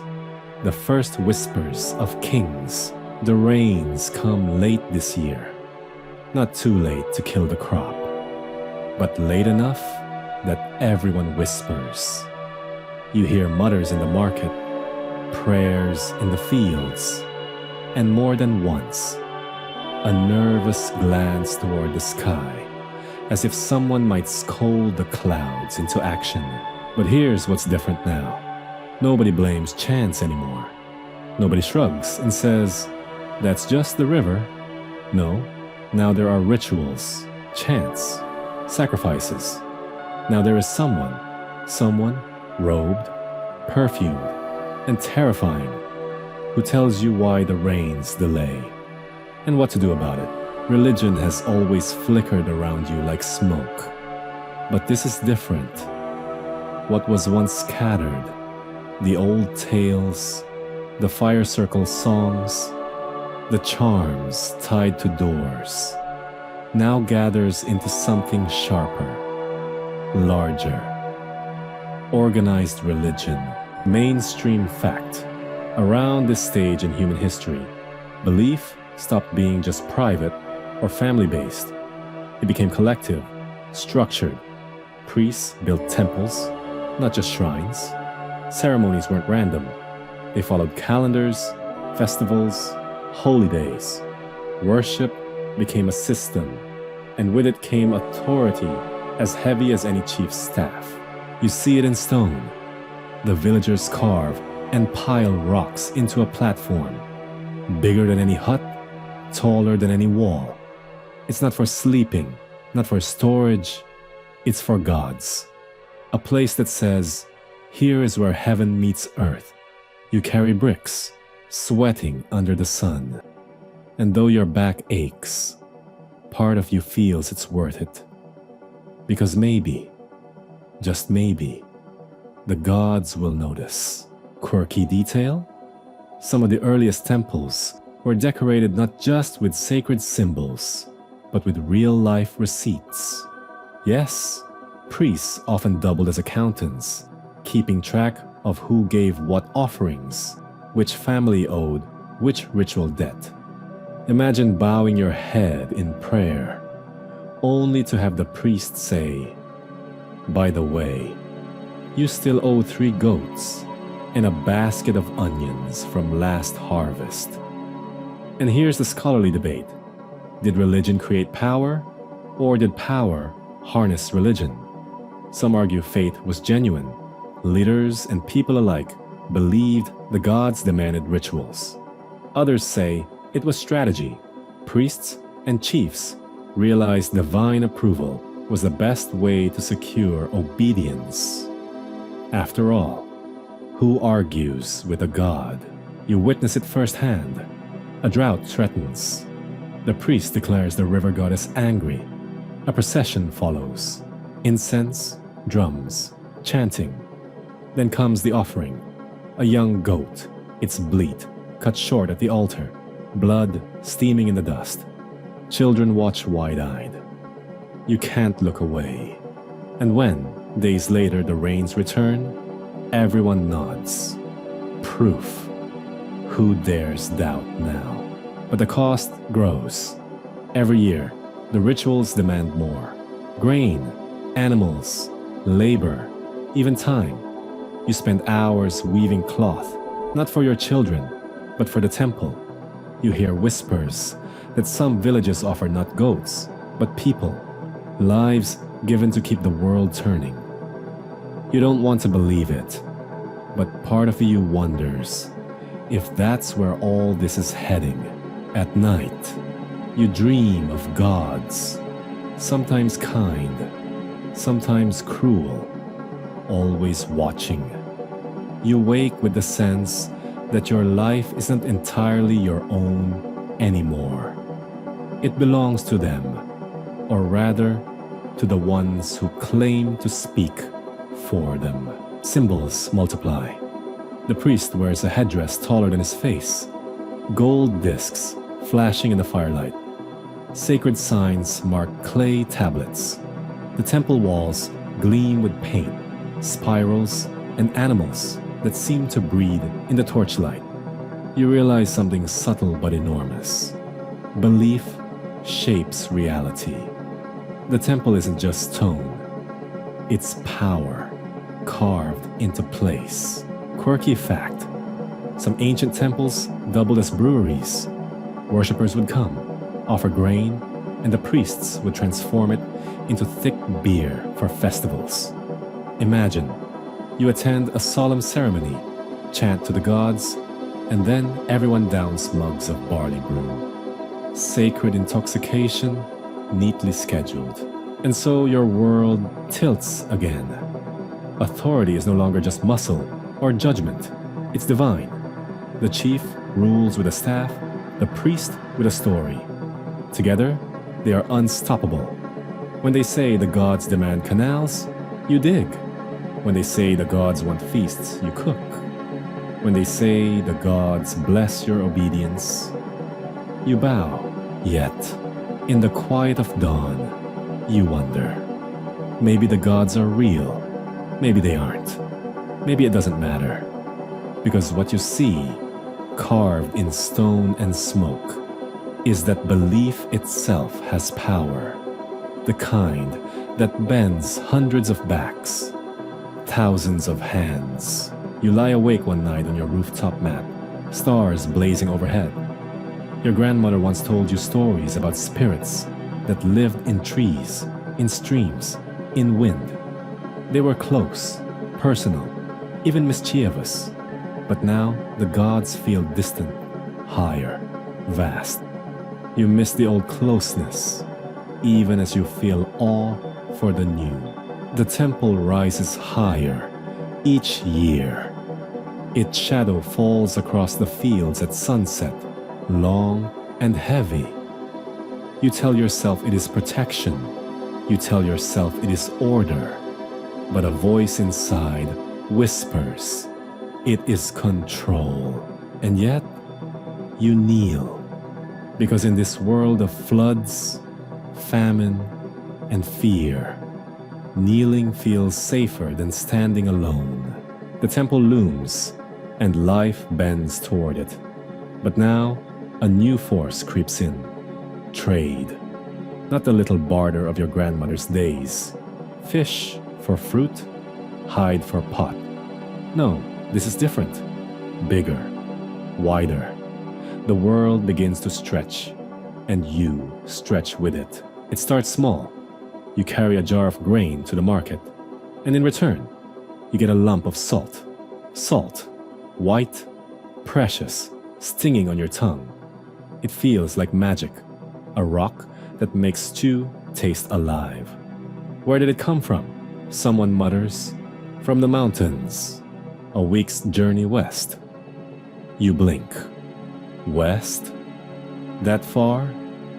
Already, the horizon feels smaller. Mainstream fact. Long before money, before coins jingled in anyone's pocket, trade networks spanned continents. Obsidian from one valley turned up hundreds of miles away. Seashells from distant shores glittered in inland graves. Goods, stories, and diseases traveled faster than armies. Quirky detail? One of the oldest traded goods wasn't flashy gold or glittering jewels. It was bitumen, the sticky black tar from riverbeds. People smeared it on boats to waterproof them, used it as glue for tools, and sometimes even as an early eyeliner. Imagine batting your lashes with asphalt chic. Your world shifts as traders arrive. Men and women with sunburnt skin, packs groaning with goods, tongues twisting in accents that trip your ears. They bring not just objects, but rumors. A kingdom far away where the river runs backwards. A mountain that spits fire and stone. A city where people build houses stacked like hive cells. You listen, eyes wide, half believing, half dreaming. The priest frowns at these newcomers. Too much freedom in their words, too much power in their goods. But the chief smiles, because trade isn't just stuff, it's prestige. Whoever controls the trade routes controls wealth, and wealth tastes sweeter than any offering to the gods. Scholarly debate. Was trade the spark that lit civilization, or was it just a byproduct? Some argue, without trade, no surplus, no cities, no empires. Others say, trade grew only after farming made stability possible. You, standing with a basket of barley and a handful of obsidian, don't care about debates. You just know trade makes life richer and stranger. Coins don't exist yet, but you see the idea of value solidify. A sack of grain equals 2 slabs of copper. 2 slabs of copper equal a polished bead necklace. That necklace, in turn, wins a smile from a girl in the next village. And suddenly, economics and romance blur into one. But here's the thing. Trade also brings danger. Raiders prowl the roads, eyes gleaming at the thought of an unguarded caravan. Diseases hitch rides on wandering traders. You hear of villages falling ill after welcoming strangers. Trade, it seems, carries both blessing and curse. Quirky fact. Some traders traveled with trained monkeys. Yes, monkeys, as both companions and novelty. A monkey perched on a shoulder at market, guaranteed attention, and often better deals. Imagine haggling over copper while a furry little creature steals figs from your pouch. You begin to see patterns. The same shells that appear in your market later show up in temple offerings. The gods want what the traders bring too. Slowly, religion and commerce intertwine. The priest declares certain goods sacred: amber for the sun god, lapis for the sky goddess. And wouldn't you know, the temple conveniently controls the stockpile. At night, you dream of journeys, dusty roads, camel bells, rivers winding like snakes. You wonder what it would feel like to leave your village and walk until the stars change shape. But you stay because someone has to, because fear of the unknown is heavier than desire. Still, the world leaks in. A stranger's cloth, dyed deep purple, hangs in your hut. A knife of obsidian, sharper than anything local, cuts your bread. A song in a foreign tongue lingers on your lips, even though you don't understand the words. Trade, you realize, is more than objects. It is connection. Invisible threads binding your life to people you will never meet. The temple may rule your days, the chief may tax your harvest, but trade whispers of something beyond their reach: choice. And so, in the bustle of market stalls, under the shadow of the temple, you glimpse a future where power doesn't only come from gods or kings, but from exchange, from the glitter of obsidian, the tang of salt, the whisper of silk. You tuck your obsidian knife into your belt and smile. The world is bigger than the temple knows, and growing bigger still. You're used to mornings of smoke, grain dust, and priestly chants. But now, you wake to hammering. Clang, clang, clang. It rattles your bones. The village has discovered metal, and life will never be the same. At first, it seems like a trick. The blacksmith, though you don't have that word yet, takes dull chunks of stone and melts them into glowing liquid. He pours it into a mold, and when it cools, a tool harder than any flint blade emerges. Your jaw drops. Flint shatters. Obsidian chips. But this stuff, bronze, slices, digs, and kills like a dream. Mainstream fact: the Bronze Age was a revolution, not just in technology, but in society. Stronger plows carved deeper fields, allowing more food. Better weapons forged bigger armies, forging bigger states. Metal changed everything from farming to fashion. Quirky fact: some of the earliest bronze wasn't used for tools or weapons at all. It was used to make fancy drinking cups, hairpins, and mirrors. People were as concerned about sipping in style and looking good as they were about war. Imagine warriors checking their bronze mirrors before heading into battle. Do I look fierce enough? The temple, of course, notices. The priests declare bronze a gift of the gods. The chief declares bronze the mark of a leader. But in the shadows of the workshop, the blacksmith smiles quietly. Because for the first time, power isn't just in the hands of priests or warriors. It's in the hands of makers. Your neighbor trades her barley for a bronze sickle. She boasts that she can harvest twice as fast. A farmer across the river shows off a bronze plowshare, his oxen dragging through tough earth with ease. You eye your old stone hoe and feel small, outdated, like a stone in a bronze world. And weapons. Oh, the weapons. Bronze-tipped spears glitter in the sun. Bronze axes chop not just trees, but flesh and armor. The local militia suddenly looks terrifying, their new gear making them shine like miniature gods of war. Scholarly debate. Why did bronze rise where it did? Some say it was pure luck. Regions with tin and copper in close reach thrived, while others lagged. Others argue it wasn't just resources, but networks. If you controlled trade routes, you controlled bronze. The truth? Probably both. You don't know the theory. You just know bronze makes your world sharper, deadlier, and flashier. You walk through the workshop one afternoon. The heat hits your face, the smell of smoke and molten metal biting your nostrils. Sparks jump like fireflies.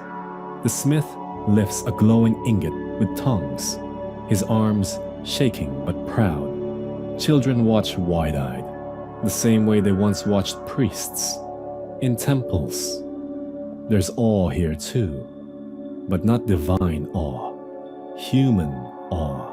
And then there's the noise. Villages that once hummed with flutes and drums now resound with hammer strikes. It's music of a new age. Bang, bang, bang. Each strike is a promise. Harder tools, sharper blades, new power. Quirky story? Archaeologists once found a burial where a man was buried with dozens of bronze daggers, but no evidence he ever fought. Likely, he just collected them. The world's first weapon nerd. You can imagine him boasting, "This dagger? Imported. Rare alloy. Not for fighting, just for display." Bronze does more than cut fields and foes. It cuts society into layers. Those who have bronze rise. Those who don't fall behind. Chiefs demand taxes in metal. Priests demand offerings in metal. Even marriages shift. A bronze necklace can buy you a bride where once a string of shells sufficed. And yet, bronze is fragile in its own way. Without tin, you have nothing. Copper alone is too soft. Suddenly, villages without access look desperately at their neighbors. Wars flare. Trade routes harden into lifelines. Bronze becomes not just a tool, but a tether. You hold your first bronze knife. It gleams red gold in the light. Heavier than flint. Colder, but alive in your hand. You feel it hum with possibility. You could cut wood, harvest grain, or defend yourself. The thought lingers like a shadow. At night, you dream not of gods or trade, but of fire. Fire shaping metal. Fire shaping lives. Fire shaping you. Because now, in the Bronze Age, your hands aren't just touching Earth. They're touching the future. You wake up one morning to find the village gone quiet. No hammering, no chanting, just whispers. A traveler has arrived, dusty from the road, with a tale so strange you can hardly believe it. Across the mountains, beyond the rivers, someone has built a city, not a cluster of huts, not a walled fort, a real city. You can't picture it at first. Your world has always been villages, each one barely a walk across. But the traveler insists. Streets, temples that scrape the sky, houses stacked on houses, thousands of people in one place. Thousands. The number alone makes you dizzy. Mainstream fact. The rise of cities in Mesopotamia around 3500 BCE marked the birth of urban life. Uruk, often called the world's first true city, may have had over 40,000 residents. A population so large, it would have seemed impossible to scattered farmers. Quirky fact: Uruk streets were lined not just with temples and palaces, but also with taverns. Beer was safer than water, and people drank it daily, sometimes through long straws, out of giant communal jars. Imagine thousands of citizens, each starting the day with a foamy beer breakfast. And here's the kicker: cities change everything. You think the blacksmith was powerful? Now there are entire districts of them. Bakers, weavers, potters, priests, scribes. You don't have to grow your own food anymore. Someone else can, while you focus on your craft. It's intoxicating, this idea of specialization. But it's also dangerous. Dependence binds tighter than any bronze chain. The traveler speaks of walls so tall they cast shadows like mountains, of temple complexes where priests track the heavens, calculating when to plant crops, when to flood canals, when to appease the gods, of markets so crowded that you can't stretch your arms without brushing another soul, and of kings who rule not by being strongest with a spear, but by organizing thousands. Kings who claim not just strength, but divine right. Kings who need scribes to record their orders, because one man cannot remember all the details of an empire. Scholarly debate: what drove cities to form? Some argue it was irrigation. Large-scale farming required coordination, and villages fused into cities to manage it. Others argue it was trade. Once enough, wealth and goods concentrated, people clustered for access. Still others think it was sheer human ambition, the desire to build, to dominate, to leave a mark. The truth, likely all three, braided together like reeds in a basket. One evening, you picture yourself walking the streets of Uruk. You imagine the crush of the crowd, the smell of fresh bread and roasting meat, the sound of oxen bellowing as carts grind over stone. You picture standing before the great ziggurat, a temple that rises in steps toward the heavens, its top lost in clouds of incense. Priests shuffle by, draped in embroidered robes, chanting in a tongue only they understand. And then there's the marketplace. Oh, the noise. Hawkers shout for fish, grain, beer, textiles, copper ingots. Donkeys bray. Children dart through the crowd. A thief snatches a purse and disappears before you blink. You realize, in a city, you're anonymous. No one knows you. No one cares who your parents are. Freedom and danger walk hand in hand. Quirky story. Archaeologists found thousands of little clay tablets in Uruk that weren't poetry or prophecy, but receipts, beer rations, grain tallies, tax notes. It turns out the earliest writing wasn't epic stories. It was paperwork. Bureaucracy, not bards, gave birth to the written word. Somewhere, a scribe scratches lines in wet clay and mutters, "Future generations will thank me." Or maybe not. Back in your small village, you look around. The mud huts, the dusty fields, the same dozen faces you've known your whole life. And you realize, this is just the beginning.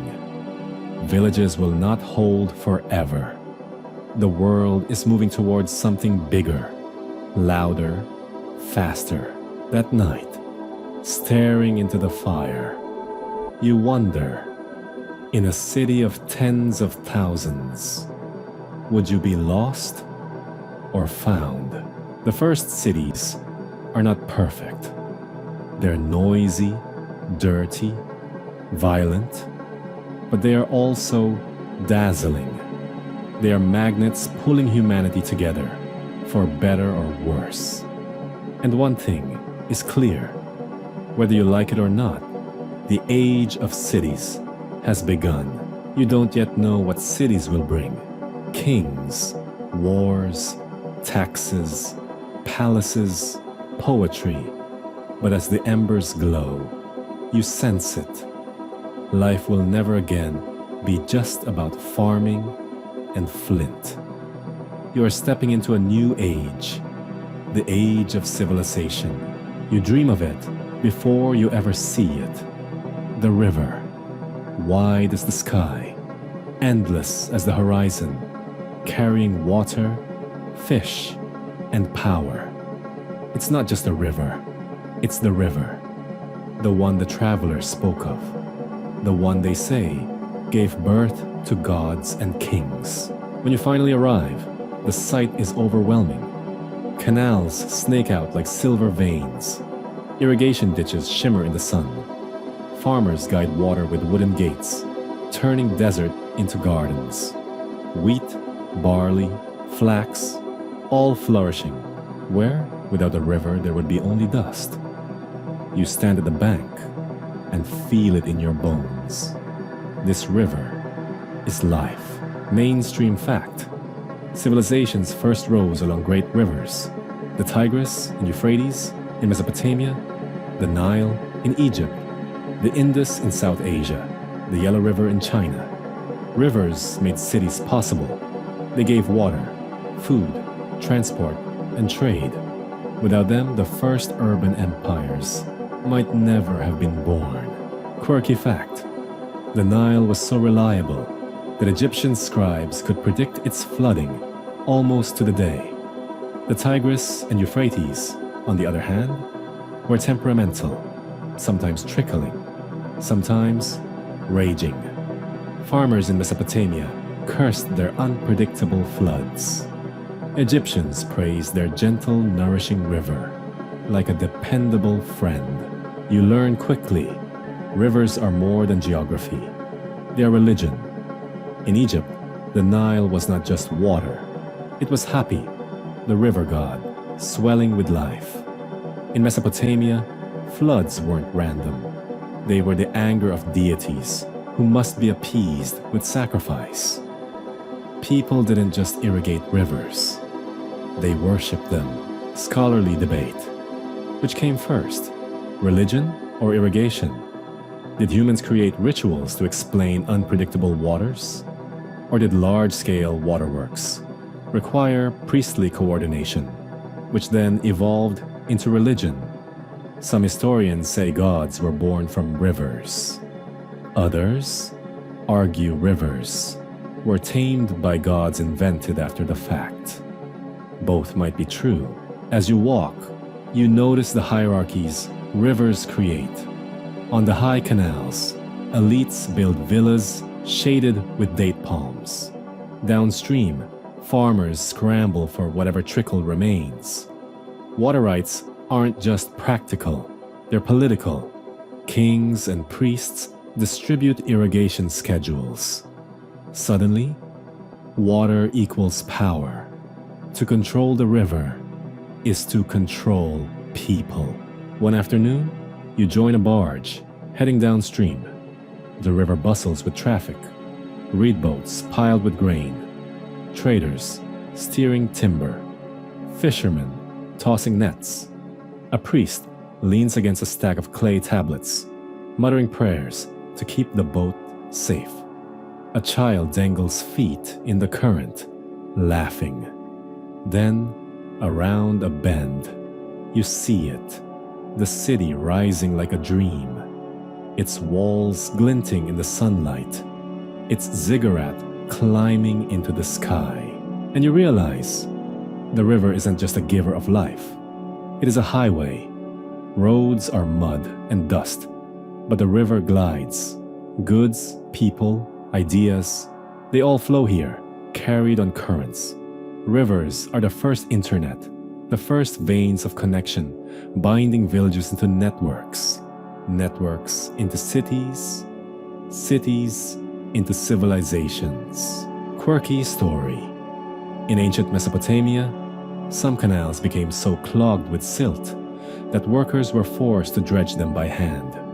One angry king, Hammurabi of Babylon, even issued laws fining farmers if they neglected canal upkeep.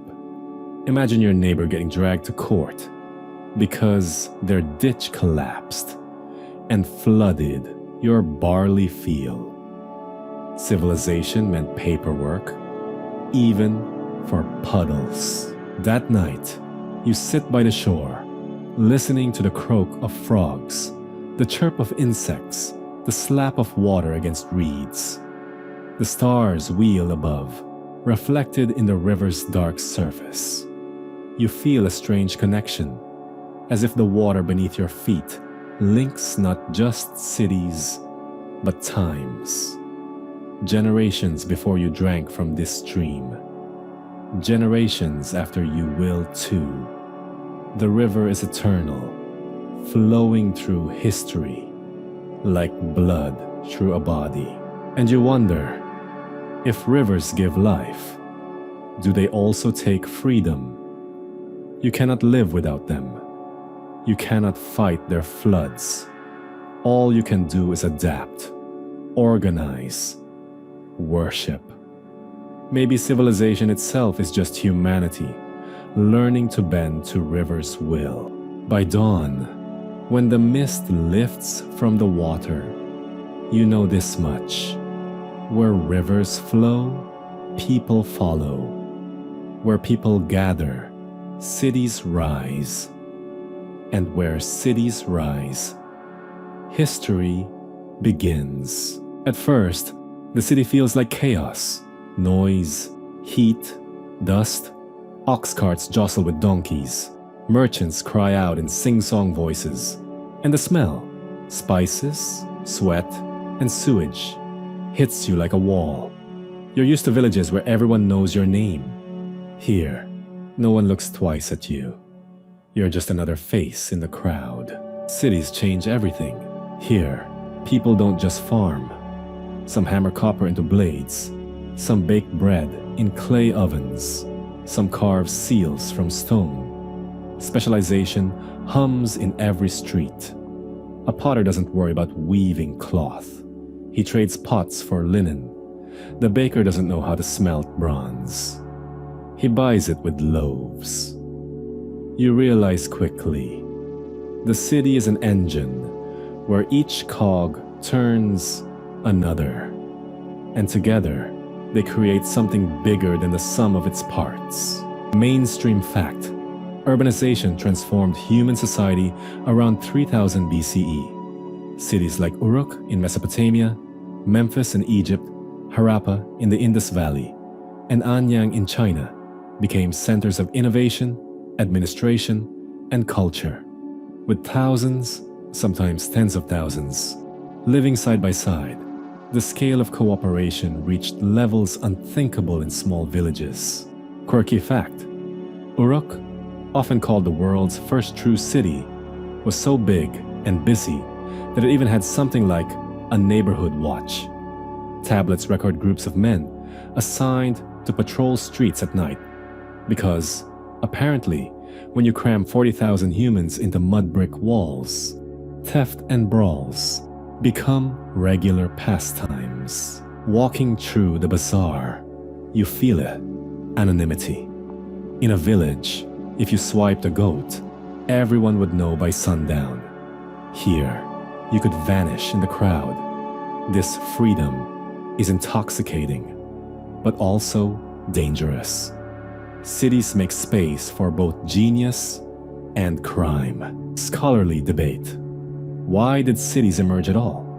Some argue they were born from surplus agriculture. Extra food meant people could gather in permanent settlements. Others say the key was religion. Temples drew pilgrims, which drew markets, which drew residents. Still others point to defense. Walls concentrated people for safety. The truth may be a mix. Survival, belief, and convenience braided together until suddenly, here you are, standing in a street paved by civilization itself. You spend the day exploring. Temples tower above workshops, their staircases painted and guarded by priests in fine linen. Officials sit in courtyards, tallying grain deliveries on clay tablets. Children chase each other through alleys, their laughter echoing off walls. And everywhere, markets, jars of beer, baskets of dates, bolts of dyed wool. Money hasn't been invented yet, so people haggle with barley, silver by weight, or IOU-style tokens. Civilization is still figuring out its economics. At one stall, a scribe offers to write your name in cuneiform for a price. You don't have silver, so you trade half a loaf. He presses a reed stylus into wet clay, shaping wedges that look like chicken tracks. He grins, proud, as if he's branded you into eternity. For the first time, you feel what literacy means. Permanence. Villagers gossip, scribes record. Villages forget, cities remember. But cities demand as much as they give. Sanitation? Let's just say chamber pots and open drains don't mix well. Disease thrives where crowds gather. One cough can ripple across thousands. And food? The city's belly is always empty. Without caravans of grain pouring in daily, hunger gnaws quick. You notice guards at the gates, inspecting every sack. Because if supply falters, riots follow. Civilization is fragile, a balancing act of logistics and luck. Quirky story. In the Indus Valley, archaeologists found cities like Mohenjo-Daro with remarkably advanced plumbing. Public baths, covered drains, even toilets flushed with water. Meanwhile, some Mesopotamian cities dumped waste in alleys. It's a reminder, progress is uneven. Just because you build a city doesn't mean you figure out hygiene. By dusk, you climb the city wall. From here, you see the sprawl, flat roofs packed tight, smoke from hearths rising like threads into the fading sky. Beyond the walls, fields stretch to the horizon, and you realize the city is both parasite and protector. It feeds on the countryside, yet guards it with walls and soldiers. Without the fields, the city starves. Without the city, the fields fall to raiders. Symbiosis, written in mud brick. You watch torches flicker to life in the streets below. Somewhere, drums beat, calling worshippers to a temple. Somewhere else, laughter spills from a tavern where beer flows thick. In this dense maze of humanity, new ideas are born. Laws, poetry, trade networks, armies. Here, humanity becomes more than survival. It becomes society. The city hums, alive, bigger than you, bigger than anyone. And for the first time, you wonder if maybe, just maybe, this is what humans were meant for. Not scattered huts in forests, but walls, markets, temples, and towers. A hive of humanity, buzzing toward history. Night in the city is not like night in the village. In the village, darkness wraps around everything. Crickets chirp, dogs bark once in a while, and the stars blaze overhead, steady and eternal. In the city, though, night hums. Torches flicker along main streets. Drunks stumble out of taverns, and thieves test the shadows. Drums echo from a temple square, where priests chant to gods you've only just learned the names of. The city doesn't sleep, it simply shifts. You wander back through narrow alleys, ears buzzing with voices and clanging metal. It's overwhelming, almost dizzying. And then, just as your eyes adjust, you see something new, walls of carved stone filled with words, not spoken, not sung, but pressed into permanence. Writing, the invention that will change everything.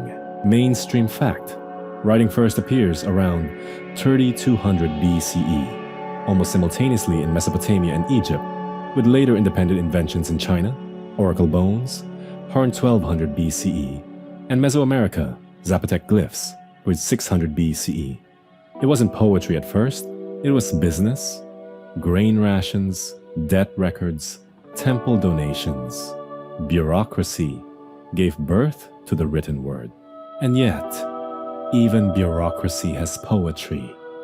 Standing before that clay tablet, you feel it, the human urge to remember.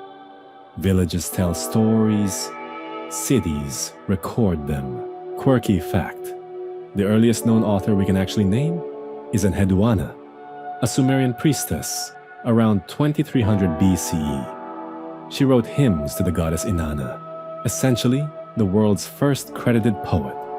Before her, words floated anonymously. With her, writing gained personality. Imagine being so ahead of your time that 4,000 years later, people still whisper your verses. You watch scribes at work, sitting cross-legged, clay balanced on their knees. Their styluses dart like little daggers. Wet clay makes a satisfying scritch sound, like rain on stone. Some scribes are temple servants, some are government clerks, and some sell their skills for hire. You realize quickly, in this world, literacy isn't just power. It's a profession. Scholarly debate. Did writing evolve mainly from the need for economic administration? Or was it more ritual and symbolic from the start? Some scholars insist it began as temple bookkeeping. Grain in, goats out. Others argue that religious ritual, incantations, myths, offerings, was equally formative. Either way, once unleashed, writing couldn't be contained. What began as bean counting became epic poetry, law codes, letters, literature. You pause before a clay tablet, fresh from the kiln. The marks are still sharp. The scribe explains. This says, Lugal has received 10 jars of beer for the workers on the canal. You laugh. Civilization's earliest paperwork was essentially expense reports. Somewhere deep down, humans invented writing so someone could get reimbursed for beer. But not everything is clay and cuneiform. In Egypt, scribes write on papyrus scrolls with reed pens, ink flowing smooth as water. In China, cracks in oracle bones reveal the will of ancestors. Each culture has its tool, its script, its rhythm. Yet across the world, writing transforms life the same way. It binds the present to the future, and it changes memory. Before writing, stories are carried mouth to mouth, fragile as breath. A song might last generations, but a slip, a forgetting, and the story shifts. With writing, memory becomes external. Knowledge can outlive the teller. Laws, recipes, debts, promises, etched into something more durable than flesh. Humanity moves from oral tradition to written civilization. Quirky story. The Sumerians even had a word for people who faked writing without knowing how. They called them tablet scratchers. Essentially, ancient forgers doodling nonsense symbols to look literate. Some things never change. Fake it till you make it. You sit in the corner of a scribe's workshop as the day fades. He hums softly while writing, pausing to blow on clay as if cooling soup. The air smells of wet earth and ash from the kiln. Outside, the city chatters on, but here it feels quiet, focused, and then the thought hits you. Without this, without writing, You wouldn't know any of this story. Everything you've walked through would vanish, swallowed by time. The rise of cities, the hum of trade, the prayers of priests, all would dissolve like smoke. Writing is humanity's insurance policy against oblivion. By torchlight, you trace one wedge-shaped mark. With your finger, cool, dry clay beneath your touch. A simple mark, yet a doorway to eternity.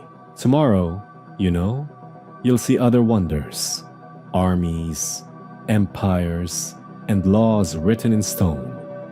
But tonight, it's enough to sit in this dim workshop, listening to the scratch of stylus on clay, and realize you are witnessing the moment humans first learned how to talk to the future. The morning sun strikes stone walls like fire.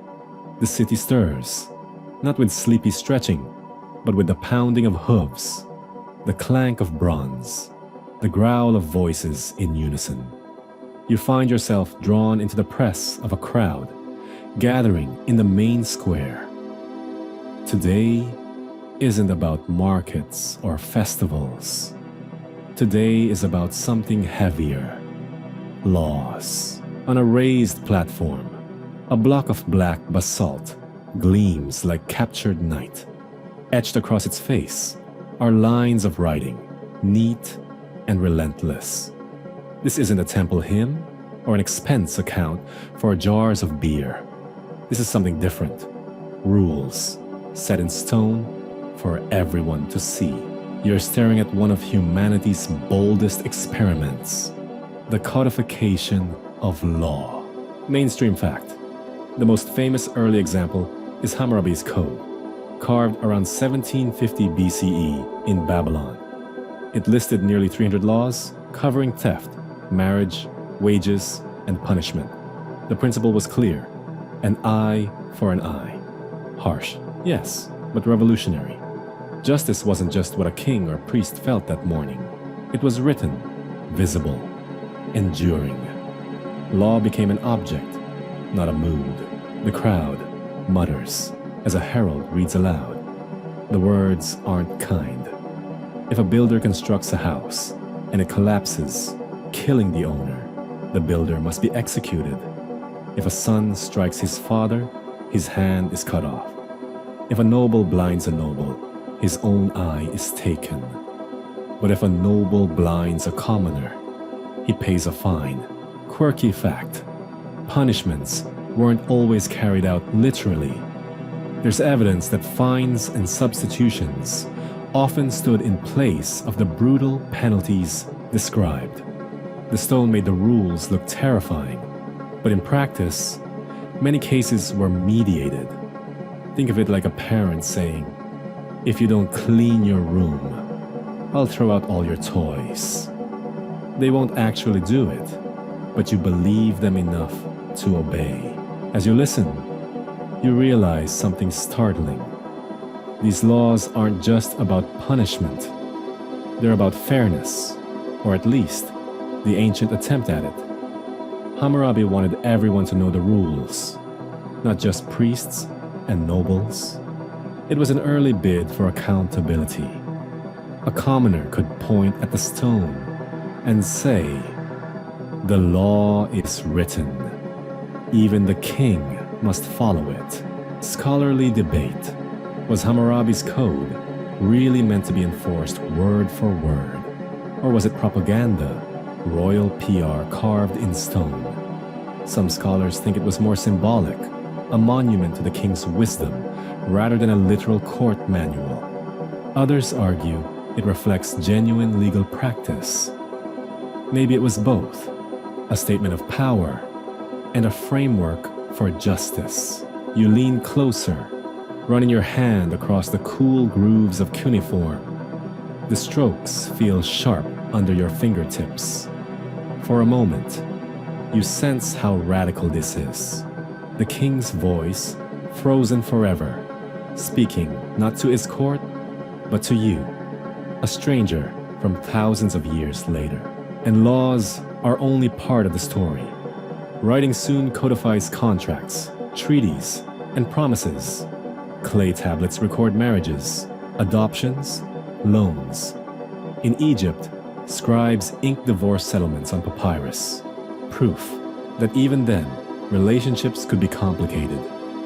In Mesopotamia, merchants scratched deals into clay. You will deliver 30 measures of barley by the next new moon. It's the birth of legal paperwork. Quirky story. One tablet from Babylon records a bar tab. A guy named Gimilu drank at a tavern and racked up a debt. The receipt was so carefully kept that archaeologists dug it up 2,500 years later. Imagine your embarrassing tab becoming a museum piece. You glance around. The square is alive with reactions. Some grim, some resigned, some quietly pleased. A farmer mutters that now he knows the punishment if his ox tramples a nobleman's field. A woman whispers that her dowry is guaranteed by law. A merchant nods, thinking that contracts are safer now that they're written down. But beneath it all, there's tension. Written law brings fairness, but also rigidity. It locks society in place. Nobles above, commoners below, slaves at the bottom. The stone doesn't bend for mercy, doesn't adapt easily. Law is power, but power carved in basalt can be as unforgiving as the rock itself. As night falls, you walk past the stela once more. A torchlight flickers across its surface. You think of the kings who ordered such stones, of the scribes who etched them, of the ordinary people who squinted up at them, trying to glimpse their fate. Law, like writing, is a double-edged gift. It protects and it punishes. It promises order, but often enforces hierarchy. And yet, it's here to stay. Once a rule is written, it becomes harder to ignore. Humanity has stepped into a new world, one where memory and justice are bound not by human frailty, but by the permanence of stone. You shiver, though the air is warm. Civilization has teeth now, and it smiles in basalt.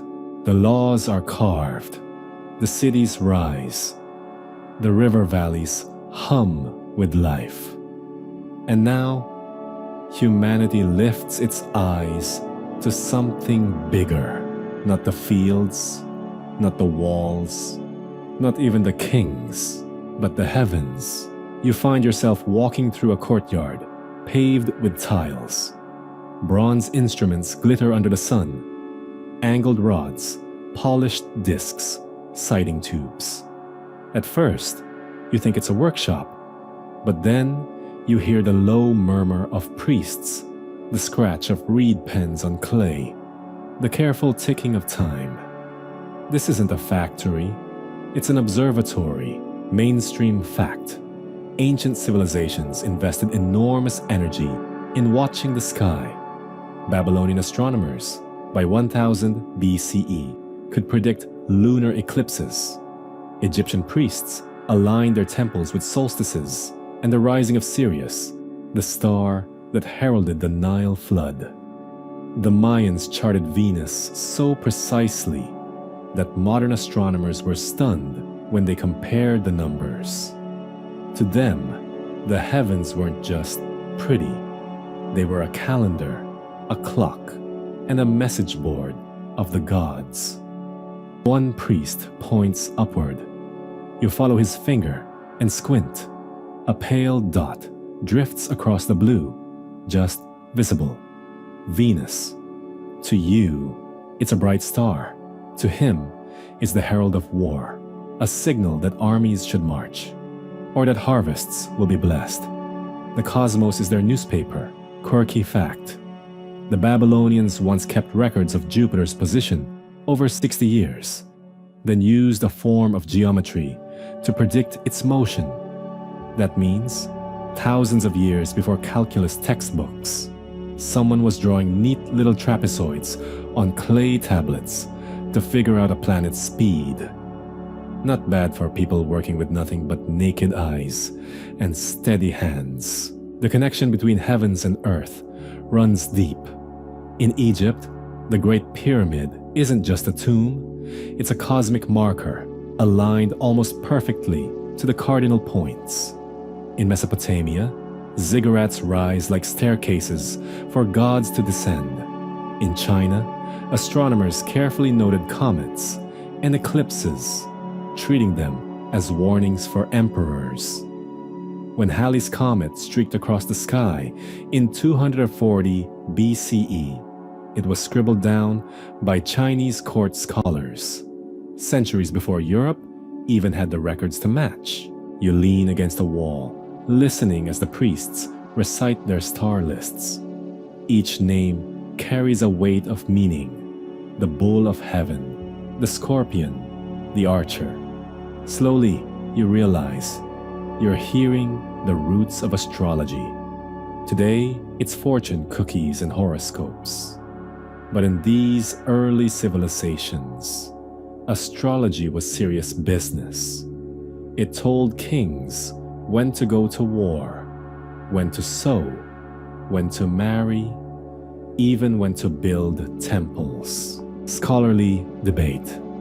Were these people really scientists or purely religious interpreters? Some scholars argue Babylonian astronomy was genuinely empirical. They collected data, compared it, refined predictions.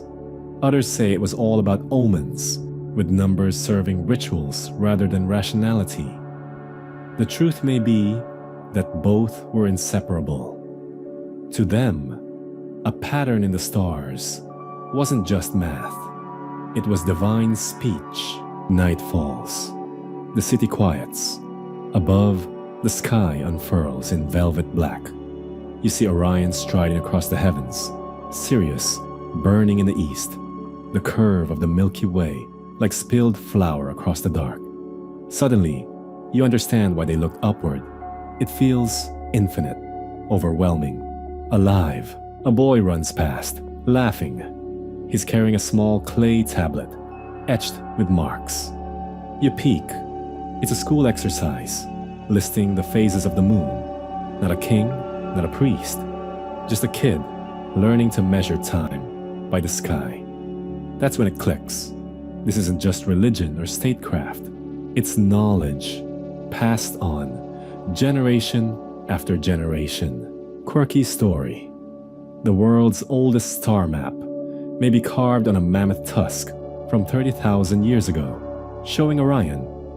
Imagine a Paleolithic hunter gazing upward, scratching a constellation into ivory by firelight.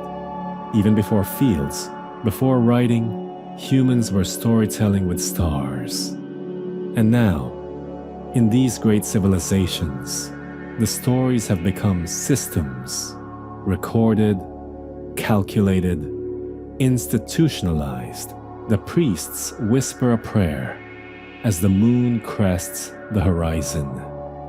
You realize you're standing at the intersection of myth and math, ritual and reason. The sky has become humanity's first textbook, and also its first stage for dreams. You exhale. For thousands of years, these civilizations will keep looking up, and so will their descendants. One day, long after ziggurats crumble and papyrus fades, people will sail ships by the stars, draw maps of galaxies, and land machines on the moon. The same heavens you're staring at now will remain unchanged, while everything below shifts and burns. The journey you've walked through mud huts, harvest fields, temples, palaces, and laws ends here, with your neck craned back and your heart beating with wonder. Civilization, in all its sweat and struggle, has never stopped dreaming upward. And maybe, just maybe, neither will you. Sweet dreams.